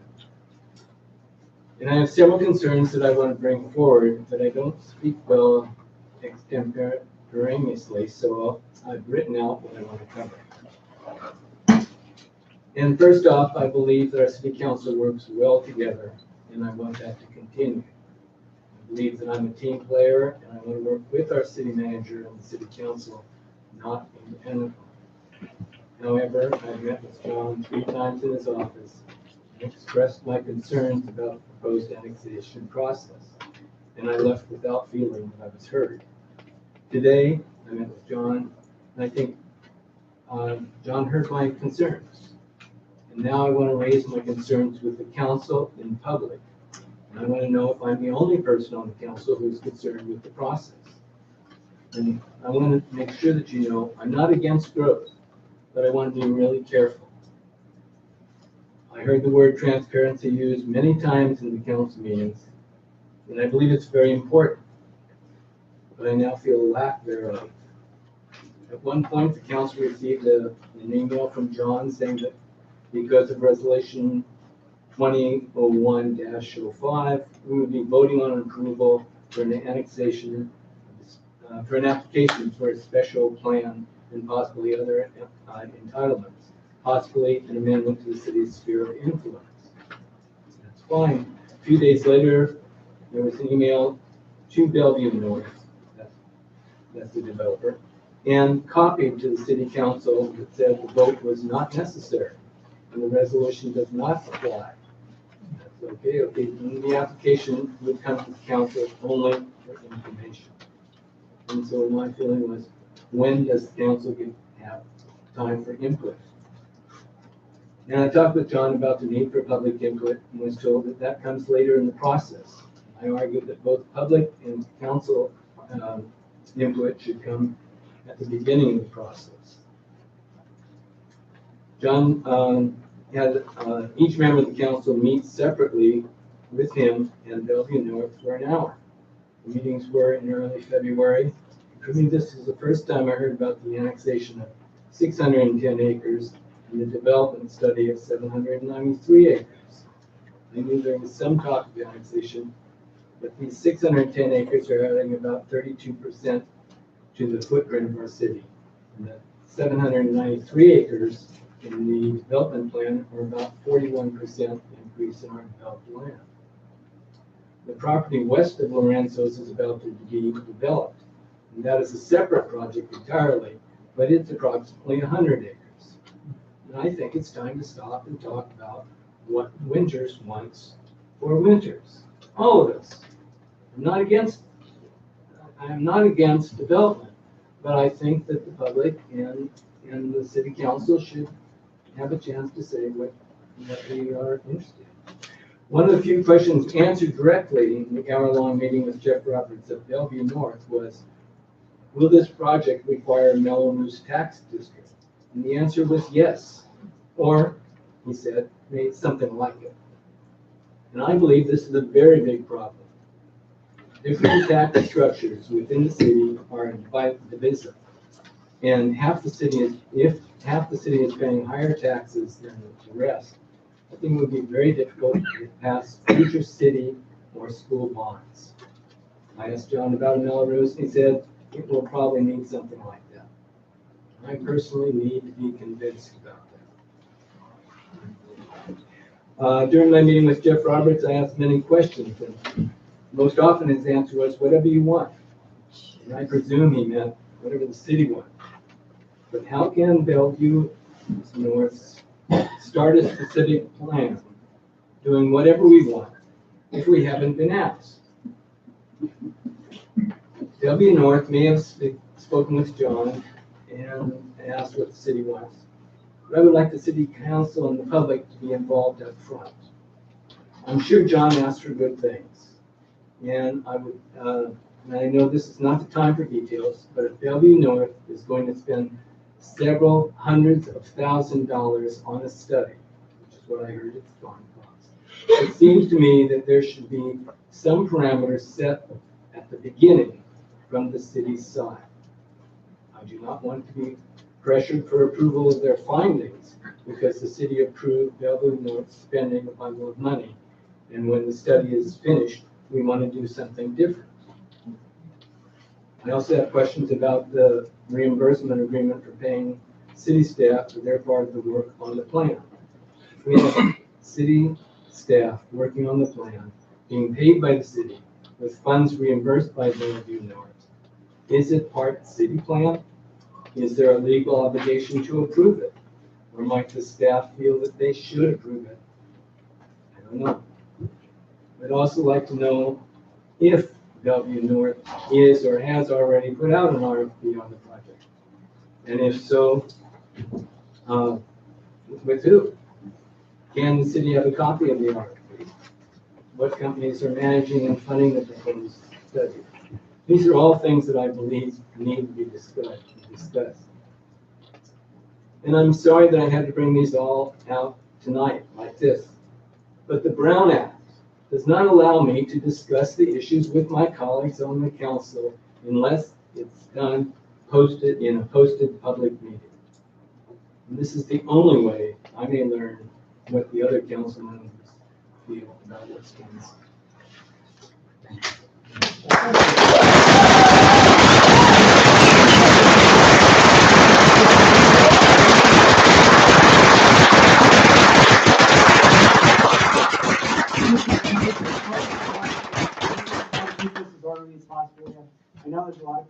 want to be heard tonight, so if we can hold the applause, if they applaud every time somebody speaks, we're gonna be here till tomorrow morning. So try to keep it orderly, yeah. I'd like to go next. Hold on, hold on. I'll just take it ahead and just go Okay. down the line if that's okay. Sure. Mayor Pro Tem Kellum, if you'd like to speak, would you have to wait? I'd actually like to wait until we All right. hear from everybody. Councilmember Anderson? Councilmember Leonard? Go ahead. Thank you. First, I want to say that that was really difficult because we're a team and but we can't talk about issues that pertain to the city. So I don't know what anybody else knows on this topic. I know that I attended a meeting with Jeff Roberts on February 11th, and I took good notes. My meeting was from 11 to 12. Followed by, I had another meeting at 12, so it could not go a minute longer. But at that meeting, in my notes, as he talked about the development and annexation, one of the points that he said, which I found kind of upsetting and confusing, was when we were specifically talking about the context of why he's moving forward at this time. He said, quote, and I asked him to repeat this twice, and I asked him if I quoted him accurately. So this is a direct quote. He said, the Economic Development Committee is setting the table for this. That's why he wants to do this at this time. And although this would probably be a good time for me to ask that the EDAC report be brought to a future agenda, possibly the next meeting, because we haven't really discussed that, but that meeting was February 11th. And if he felt that the EDAC meeting February 11th was setting the table for annexation and development, but we hadn't finished the report, it makes me uncomfortable. It makes, and I don't have I can't talk to anybody. I can't say, what do you know, to Harold, and what do you know? So I wanted to clarify that, and I also had just a couple other questions.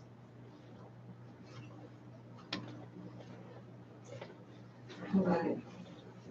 I jumbled up my notes, so I just have to find it, but I'll find it, don't worry.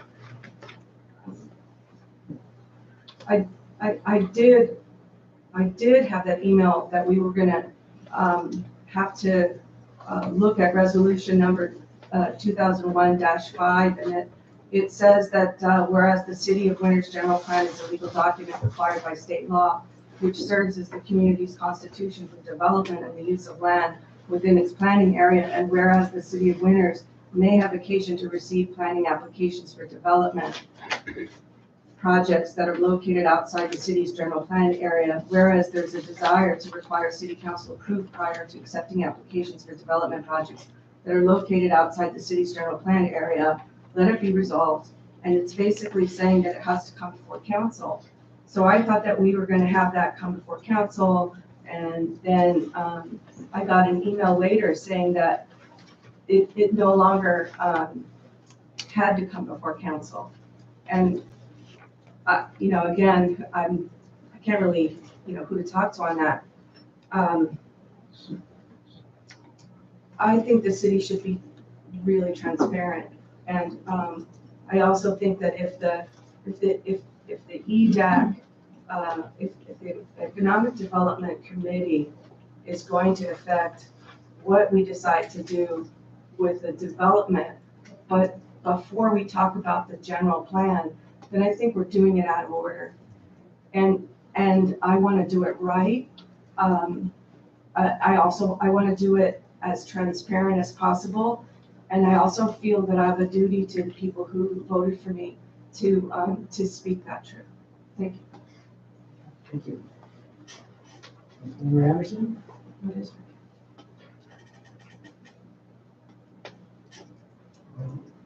I too attended a meeting. Could you speak up, Mr. Anderson? I never can hear you back here. There's a microphone. I wish you'd use it. He's using it. How's that?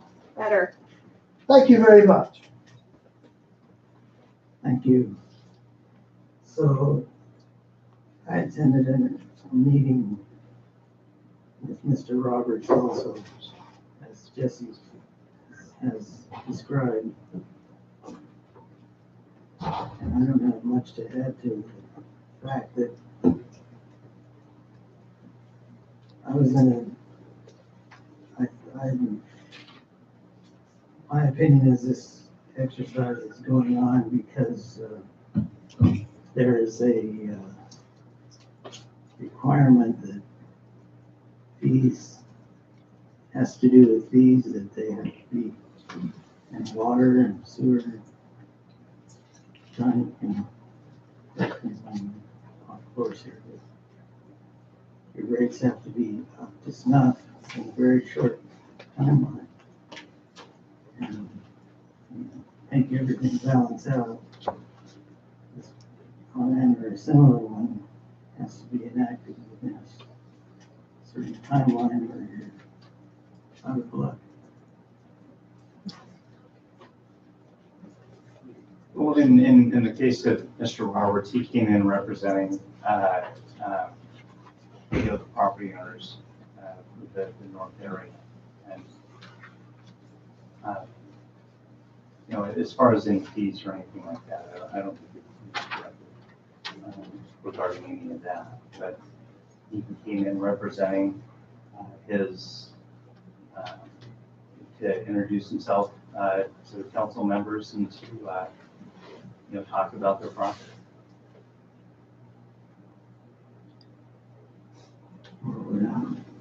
I'm thinking of this, we have to do something to your sewer plant and water plant, in terms of liquid upgrades. And yeah, I mean, that all has, as I kind of described tonight on the economies of various things, obviously they're monitoring everything from the new regulations coming down on water and wastewater and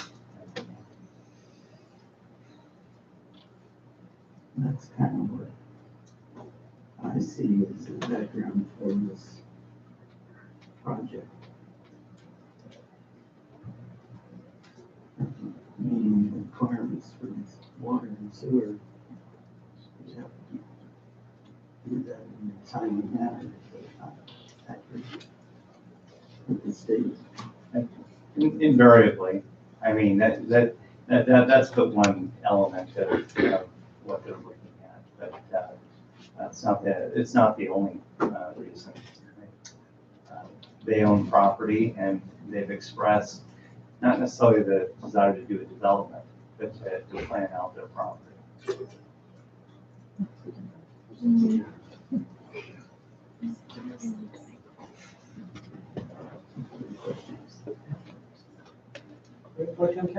Yeah, I will comment on a couple things here before we get to all the public comment.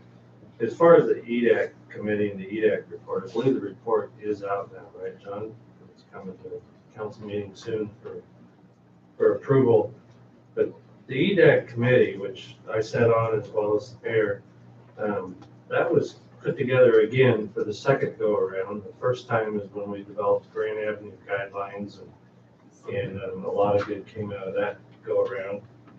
And this time it was put together to come up with some ideas and to advise the council on exactly what we're talking about, land use, and what we may do to improve the land use for our remaining land, and what we may do to improve some of the zoning, and what changes may be able to be made based on things that have happened since the original general plan was done, as far as the flood overlay, as far as several things. And we talked about expansion of our commercial and industrial areas to help with the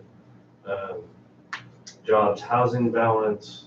That's what it was all about. And the reason it come first was so we could put together those thoughts and ideas prior to making any of these decisions. So we were better informed and had more knowledge of what we could do to improve upon what we've already got. So, so that's kind of in a nutshell on the EDAC part. And I think we've got some good stuff in there. I really do. There's a lot of specifics to it. I'm not going to get into that tonight with what we're talking about.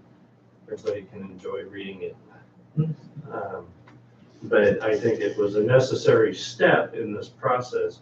And yes, we all did meet with Jeff Roberts about what they want to do. But what I heard from him was that, you know, in order to do this specific plan, and I think John can speak better to this than any of us, the specific plan is where all the involvement with all the public comment, all the public meetings, and all that stuff would have to take place before they could put that together to present it to the council or to anybody else. They're going to have to go through that public process, just like PG&E did, just like any other major development or project does. I mean, that's the first step. That's all there is to it. They come to us, and the specifics of how that all starts, I know there's got to be some kind of agreement between the city and them for reimbursement, because we don't want to pay for it. And they can come up with any plan they want. That doesn't mean we're going to do it. That doesn't mean we're going to approve it. And that doesn't mean we're obligated to approve it. Correct, Ethan? So it's their land. They can spend all the money they want, coming up with all the plans they want, but it still has to go through the public process and get approved by all of us, no matter how much they spend. That's the bottom line. That's it for me. Thank you. So John, maybe you can clear up a few things. One is the question about the resolution. You need to know what was sent out with the resolution, and then prior to that, say, well, we didn't need to consider that. Can you shed a little light on that? Yeah. Can I just Yeah. clarify a couple of things on this? Well, one point that I just wanted to make is that, you know, I want to give everyone the chance to say their piece, but, you know, this is really agendized as a workshop on land use, the land use element of the general plan. And we're getting pretty far afield of that, talking about a specific development project. And so I wanted to give people an opportunity to kind of say their piece, but I think the best way, you know, and you can have John and I have something to say on that resolution as well, but speak to some of the questions that were raised. But really, the best way to deal with this is to actually agendize that item so that you have a discussion of it, and people can obviously say their public comment right now, just like they can always talk on items that are not on the agenda. But if we're going to have an extended discussion about that project specifically, it should be agendized as such. And one thing I wanted to clarify on the resolution, and there could have been some miscommunication that John could explain, but the reason why it wouldn't come forward, that he said it wouldn't come forward based on this resolution, is because I told him that it should not. Because the way that I read this resolution is that it says when there is an application for development projects that are located outside the city's general plan area that will be brought forward for consideration for development, then they have to go before the council at the very preliminary, before anything is considered. The property that he's talking about developing is within the plan area. And so that's why it didn't need to go through this process. But that doesn't mean it doesn't go through the entire other process where you consider it through a detailed and extensive process with all the required environmental review. You can also agendize it, which John and I discussed, for an initial conversation. It didn't mean that it would require action under this specific resolution, but it would give you an opportunity to get preliminary feedback on what it would entail. So it's not a short circuiting of the process, so much as it is, there's this one fairly unique resolution that we decided did not apply to this given situation because the land that's under consideration for actual development is within the general planning area. So that was, I wanted to make that clarification because it was based on my advice that he chose. Thank you. Thank you clarified that for all this. The land is considered. So, and I agree, you know, I'm glad you brought up the point. Yeah, this discussion tonight we're having is on land use in general. We don't have an annexation proposal before us currently. That's something that will come in the future. Most likely, yeah, some type of a specific plan that will come in the future. As part of the Economic Development Committee, we've had a lot of discussion about land use in general. And what the recommendations that are coming out of that, which will come before the council for discussion, is we're trying to come up with more areas zoned for small business, for jobs, we talk about jobs, housing balance, and some of the recommendations in that report are having for light industrial zoning areas, some type of a commercial corridor, maybe along 89. There's that type of discussion where we could have local businesses could have areas for their own shops. It's in how we're going to deal with the whole flood issue. That's been one of our main things, and why we haven't been able to develop a lot of parcels of land out there is because we still have a major flood issue to deal with. As far as, so when we're talking about dealing with growth, I appreciate Councilmember Mew's comments when he thought we need to be careful about growth. I absolutely agree with that. We need to be careful. We need to be smart when we start talking about growing. I mean, I was born and raised here. It was very small when I, grew up. I know that everybody in Winters likes the small town atmosphere, and we want to keep that, and I appreciate that as much as anybody.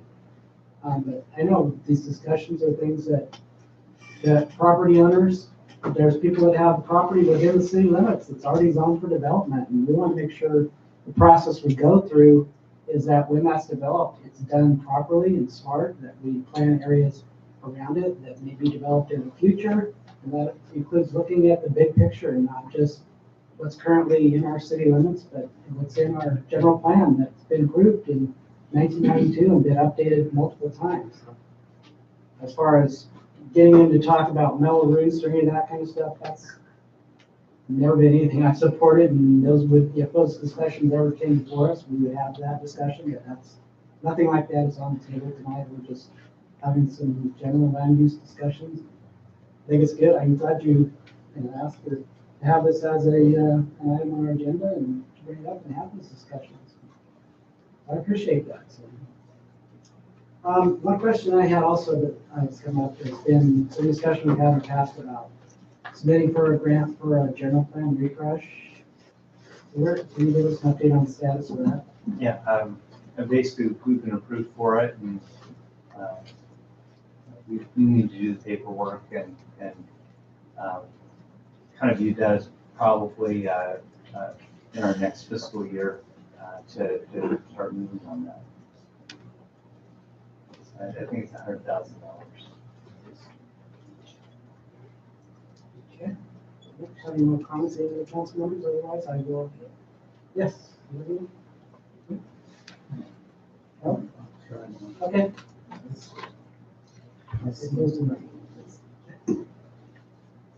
Okay.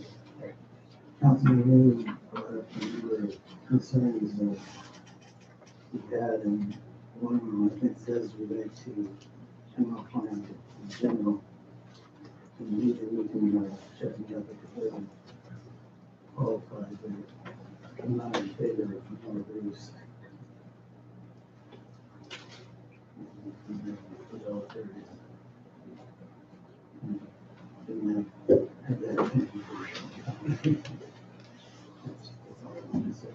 Thank you.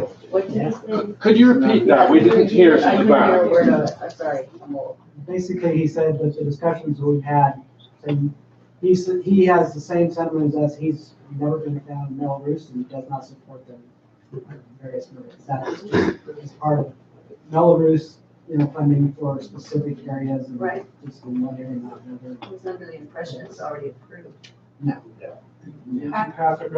Yeah, we did. Ordinance a couple weeks ago. Yeah.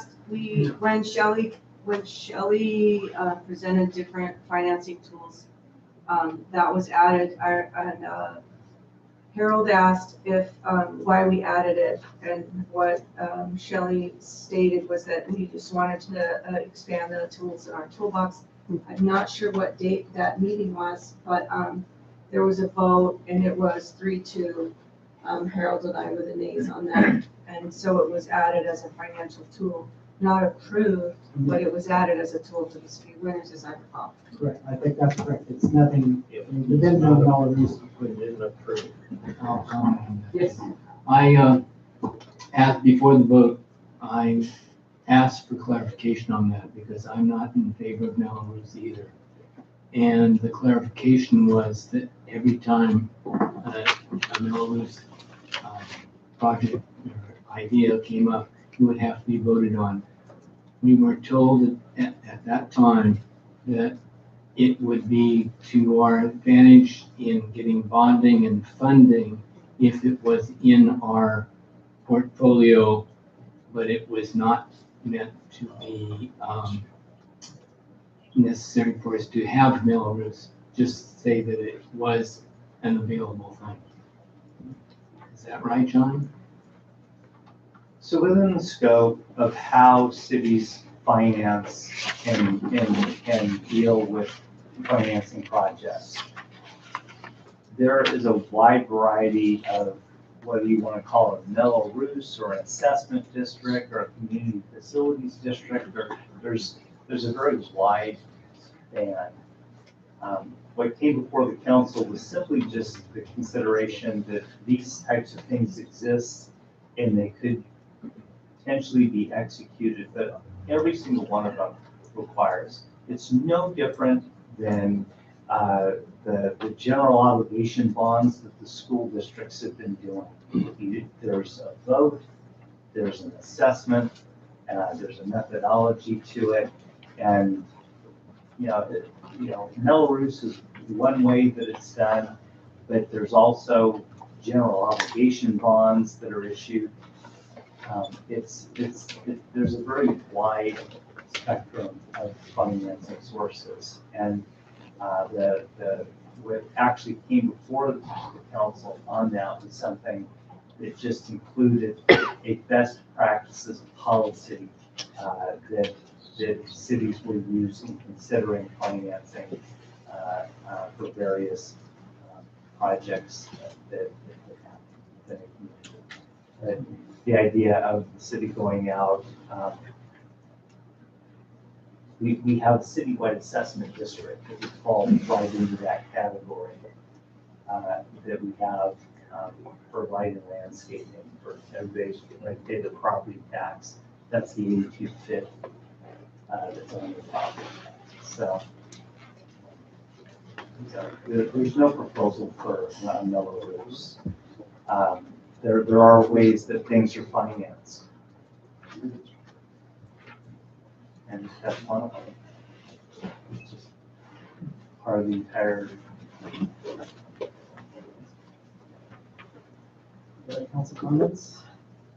If not, I will see if there's anybody in the public that wants to speak, and I would ask that if you can, keep your comments focused towards the general plan element, land use, which is basically what's on our agenda tonight. And I understand annexation, that's something that we don't have any specific proposals. That's something that we may not be dealing with in the future.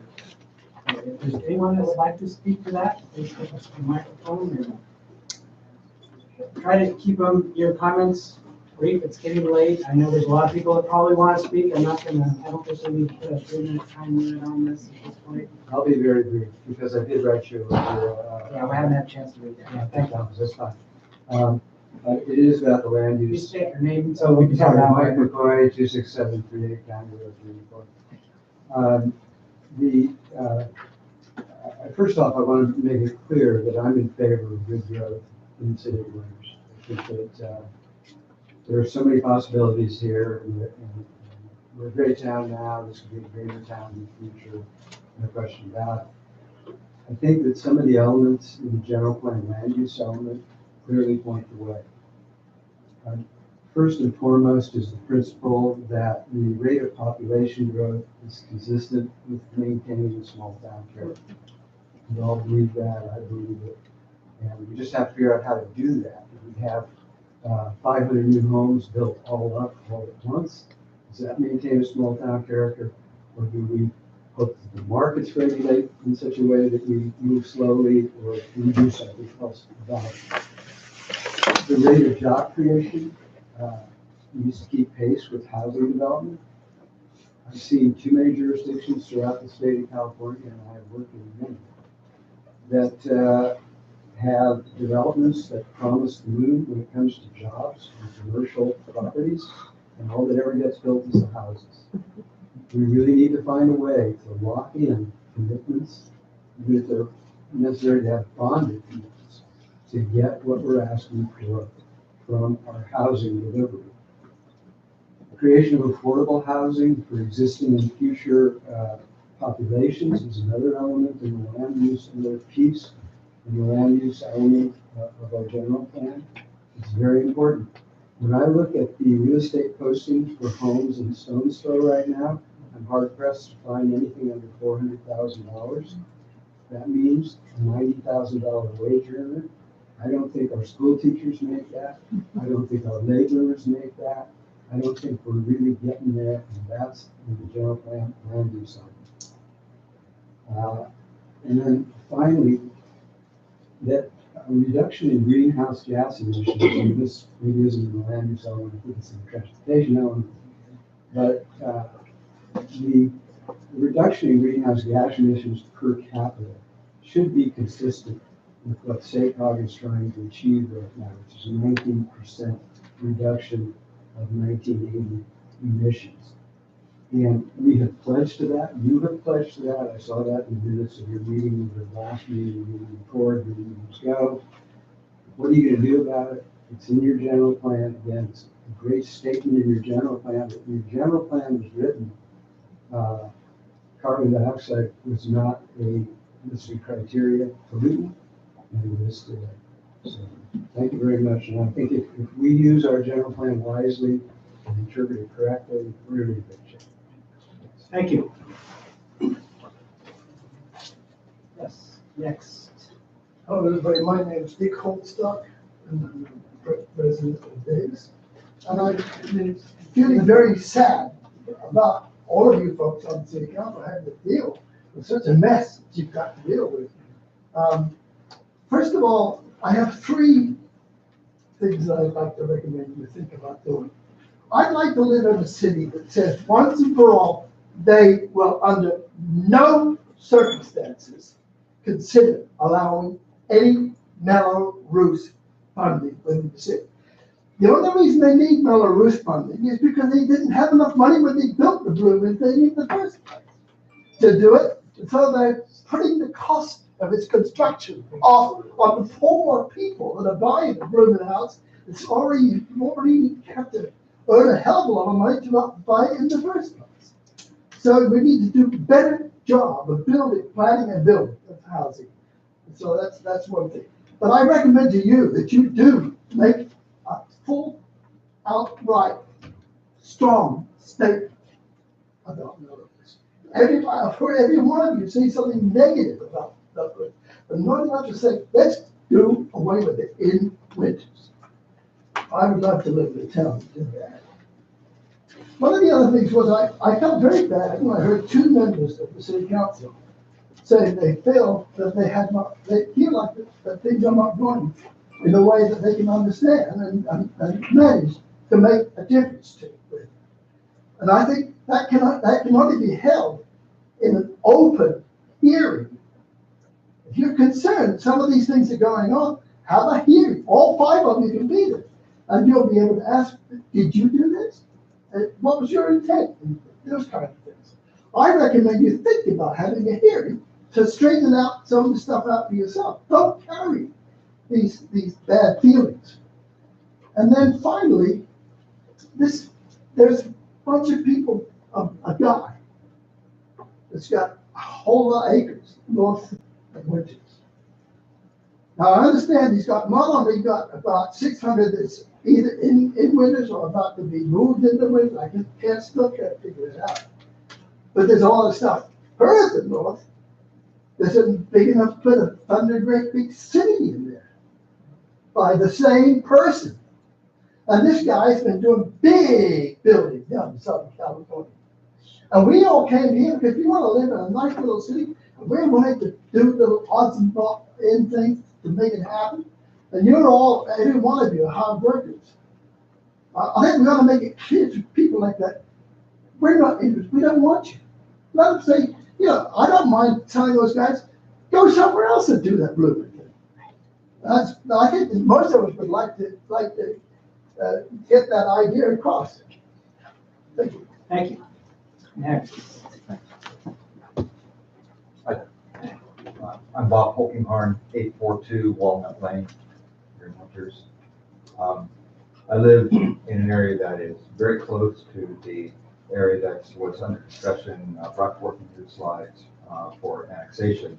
I realize, Mayor Biasi, that you wanted us to talk about the general plan, but given that the annexation was part of the presentation on the general plan, it's a little hard to distinguish what is and what isn't general plan topic or related. My issue, or issues are really two or three. One is in the public's right to know what's really going on. I feel as though something is happening, something is churning. And the very fact that we're here tonight, many of us talking about annexation means there's something going on. A representative from Bellevue North met with each of you for an hour, at least. Something's happening. And so to say that, well, there's really nothing until we get a plan, it's not really true. There's something. We just don't know what it is on the public side in any clear terms. So I ask, with all due respect, that the public be informed, be brought up to date. I'll grant that this is a confusing and conflicted situation for many, with a set of knowns and unknowns amongst the council, the public, and I would only ask that there be some sort of forum, I don't know whether it's a hearing, a workshop, or a whatever, whereby what's known is put up, made clear, what's not known, what the questions are, so that we have a real opportunity to engage these issues, to find out about costs, and at some point to make it clear to the public what the implications of all this are for the kind of town we are to be. I think the previous two speakers and others before them said it well. This is what's really at stake here is the nature of this town, the kind of place it is to live here and work here. And I think as citizens, we need to know that up front. And as I said, waiting until a plan is submitted seems as though to me like there's something happening even though there isn't a plan. So what is that? And so thank you. I'm not opposed to growth, but it needs to be thoughtful, and I very much want the community, and I know my neighbors living in the north of town definitely want to know what's going on and the implications for our streets and our way of life, etc. I want to also thank Pierre, Jesse, for your comments, especially Pierre for being very clear about some of the issues I think on the minds of all of us tonight. Thank you very much. Thank you.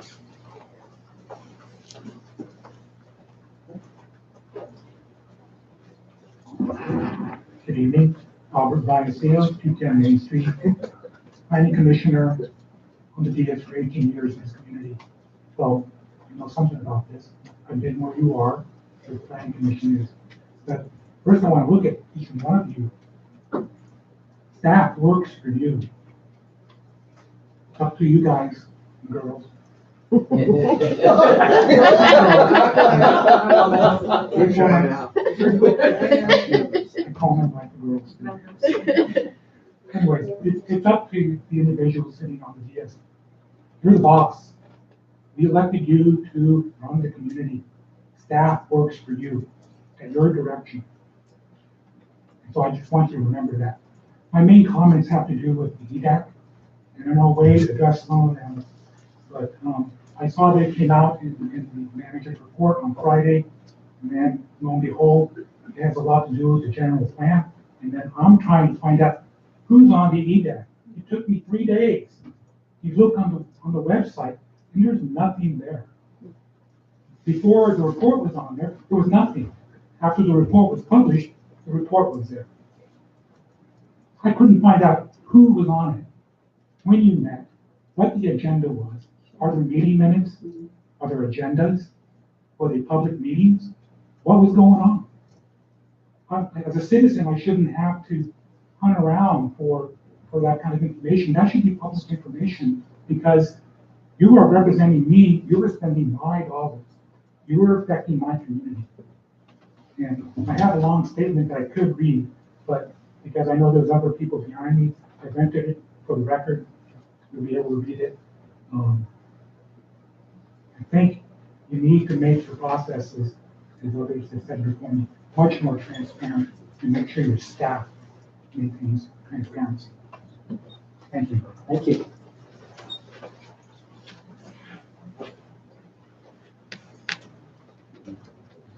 Good evening, Kate Kelly, Quails Lane, Interest California. Thank you, council and staff for the meeting tonight. I appreciate Councilmember New's presentation. Staff gave you a scattershot presentation on land use this evening, and a lot of stuff was thrown up there, perhaps to cloud and make it even more confusing than what we really have in front of us today.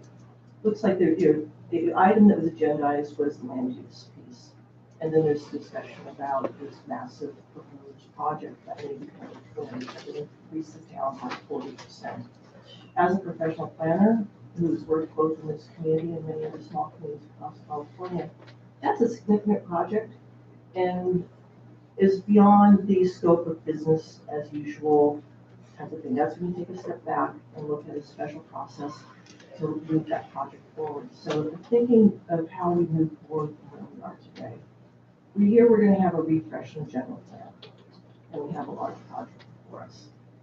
This is the time to really, as you're going to hear, I imagine a lot tonight, the word transparency. Transparency is going to matter a lot for this. And so I ask the council respectfully to address staff and guide staff and require staff to create a transparent process for both the general plan refresh as well as how a significant project such as the one we heard about tonight would be moved forward. And by transparent, I mean one that is inclusive of the entire community, economics, ethnicity, interests. It needs to be not a special small group, but it needs to be a wide and diverse, transparent process that everyone will be able to find the minutes and know when the meeting was and know what was said and have an opportunity to have their voices heard. That should go for not only the refresh of the general plan, but also for the project. And so often when we, as planners and staff, get a development project through the door, it comes in pretty fully baked. Here's the project, you have 30 days to review the application and see if it's complete, and you can deem it complete in processing, and get it into the IR cycle and move it on through. I don't think that's what this community wants at this point. I think we want to have our hands in a project early on to guide it, to develop it, to make sure that it meets the community's visions, our desire for our community, our desire for our future, not to be in a reactive mode to a baked project. And so I ask you to direct staff to institute a process that will allow that. I ask that you include transparency in those meetings. As an example, Yellow Pen Blackco, their executive director, as part of their staff report, includes a table at the end of the staff report that lists every meeting that she's had and her staff has had during the interval between the meetings. It lists who they met with, lists the topic of the meeting, and the date of the meeting. And reviewing the last year of agendas from Yellow Pen Blackco, I can see the city managers met with Blackco staff to discuss general plans and annexations 3 times. That kind of information is important to the community to be able to know what the city's talking about. Yeah, we get a lot of applications to the door, and we get reviews and hire pickers and all of that kind of stuff. But when you have a project of this scale, that's the kind of thing that we need to know when the meetings are occurring, what's happening, who attended the meetings, and what was discussed in those meetings. And so I ask that you institute procedures to get that kind of transparency. With that, I'd be happy to answer any questions, and of course, feel free to reach out to me anytime also. Thank you for your time this evening. Thank you.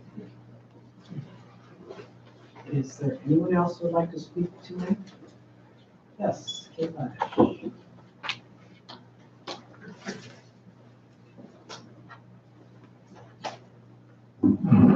Thank you, Mayor. Kate Laddish, 400 Market Street, number 21. And I have a couple comments regarding the refresh as well as phasing of development. And so the first is that I'm delighted that we're having a discussion about the general plan and so the community can be involved and we can make sure that we have a current document that encapsulates our vision for ourselves and our town. So in terms of the general plan refresh, I'm unclear of what exactly that will entail and I'm seeking clarification on that. So in previous city council meetings, the city manager had said that there would be public workshops that would be held as part of the refresh. And I echo many previous comments that I would like these to happen early in the process, especially as there's the possibility of development plans coming in. The city's liability to developers increases as development plans move farther down the path and public input can become muted or overshadowed at that point as the city becomes increasingly concerned about liability. And so it's particularly important that public comment happens early in the refresh process or any development process. So I respectfully request that the council ask the city manager to state more completely the purpose, scope, process, timing, and goals of the general plan refresh and clarify the public input process and timing of that. I also request that council direct the city manager to produce a written description of the intended general plan refresh so that the council, planning commission, advisory committees, and new senior commission and the public will know what the current thinking is and be able to provide input on the process as well as within the process. So I look forward to this robust and transparent discussion taking place during the refresh process. However, there's a confluence of events that is causing me some concern about the timing, and so I'm seeking clarity on some of the relationships. So the climate action plan was initiated a number of years ago, but then stalled and was just recently restarted. The Economic Development Advisory Committee, or EDAC report, of course, was just posted. And the strategic planning workshops were scheduled to be completed in March, although they were then indefinitely delayed pending EDAC's report. So my concern is that the timing of all of this has at the very least the appearance of being driven by, or potentially for the benefit of developers such as Bellevue North and Greg Hostetler and Jeff Rogers. And so because the general plan is our vision of our town and should be done for Winters' benefit, so that we can evaluate the compatibility of potential developments, specific plans, or any annexation requests. Because we will need to have this in place in order to evaluate these correctly, it's logical that we complete the general plan refresh before moving forward with discussion about or action on any specific plans or annexation requests from Bellevue North or any other major developers. It's also logical that the general plan refresh be a separate process from any actions on development proposals. So with that, I respectfully request that the council instruct the city manager and staff to have the general plan refresh, including a robust public process, completed before staff, city council, planning commission, or other city entities act on development requests in a substantive way. Waiting until we've completed the general plan refresh, waiting to consider those development proposals until after we've completed the general plan refresh will put us, our community, in a stronger position as we choose how to move forward. And the last point is that I request the council take steps towards requiring developments to be phased. The idea that this massive development could all happen, be proposed at once and would be locked into something then is very threatening to what we identify currently as Winters. And so I think it could be within our power to define how we move forward with that. And so I request that the council ask the city manager and staff to bring a public process about a slow growth ordinance. And so we have a special town, and smart phased growth will help us maximize our strengths while keeping Winters' character. And it's imperative that we have the discussion about phasing of development before we move forward so that Winters can be in the driver's seat of our own future. Thank you very much. Thank you, Kate. I have a clarifying question for you. Yes. Just for the record, because you talk so much faster than I'm capable of writing. The two paragraphs up, instruct, it started with, you asked us to instruct the city manager, or instruct, it had to do with, the refresh, like the order. I just want to hear it one more time. Okay, yeah, so the, just to make sure that I hit the right ones, so there were kind of three different Why don't you send sections. the notes to Tracy, and she can distribute them to Yes, city council. Tracy has. Oh, you has a- distributed yeah, this? Tracy has a Yeah, I copy didn't of get this. that. And so. I would have read it if I had it. No, well, it's, I gave it to her at the start of the meeting, so, yeah. But yeah, but the requests are that, that the council asks the city manager to state more clearly and get in writing the scope, process, timing, and purpose of the general plan refresh. So that's the first one. And second is that the council instruct the city manager and staff to have the general plan refresh, including the public process, completed before we move forward with consideration of any specific plans and annexation, plus those. And then the third's about the smart grid.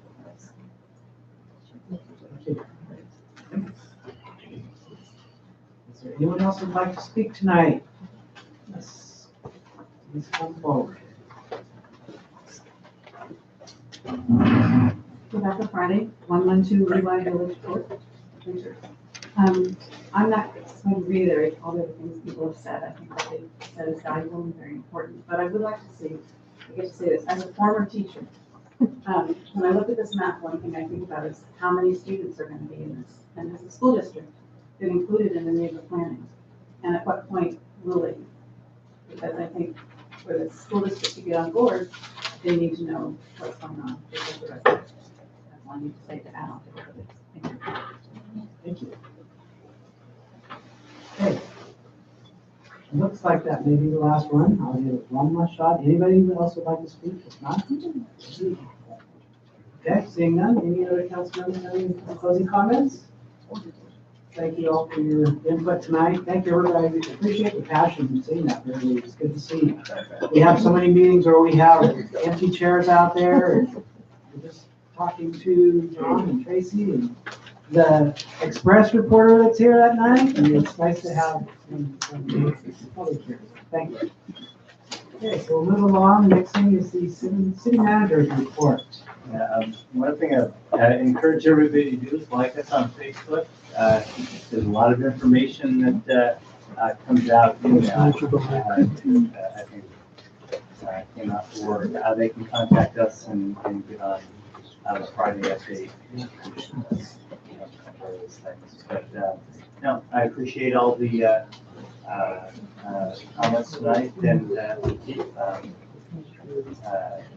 a lot of these projects are in development. Like I said, the refresh project probably is something that I mentioned at the last council meeting that we have workflows.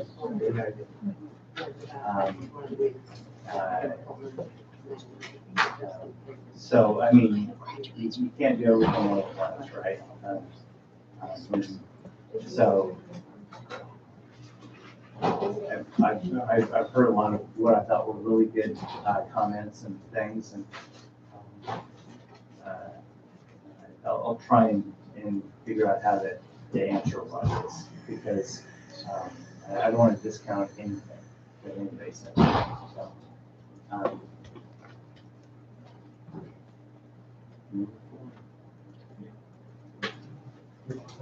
Yeah. What's the latest you put on the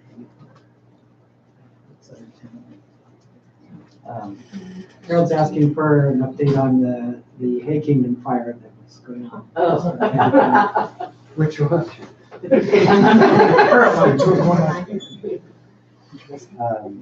No, I think that we actually have a meeting scheduled on Thursday, maybe. We're going to meet. Hay Kingdom is not in the city. It's it's actually in the county area, but the Winters Fire Department were the ones who don't put that out. And I think we're going to have a meeting with some of the county's planning folks to talk about some issues. That I think there's some issues that need to be dealt with. The difficulty about anybody who has hay on their property and that they can then make on a spontaneous combustion. We don't think that there's necessarily, there's nothing intentional, but I think there's probably some things that need to be done to address some of the issues because perhaps, and I can tell you that it's our staff that's out there most of the night and we have to clean it up. Okay. Seeing that, and that's the end of your report. I will go ahead and adjourn the meeting at 9:01. Thank you, everybody.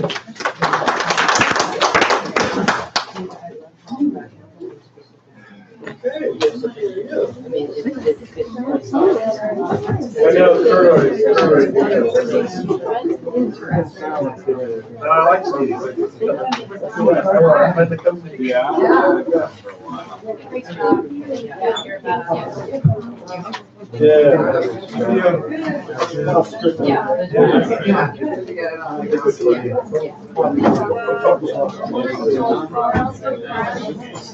Where is that?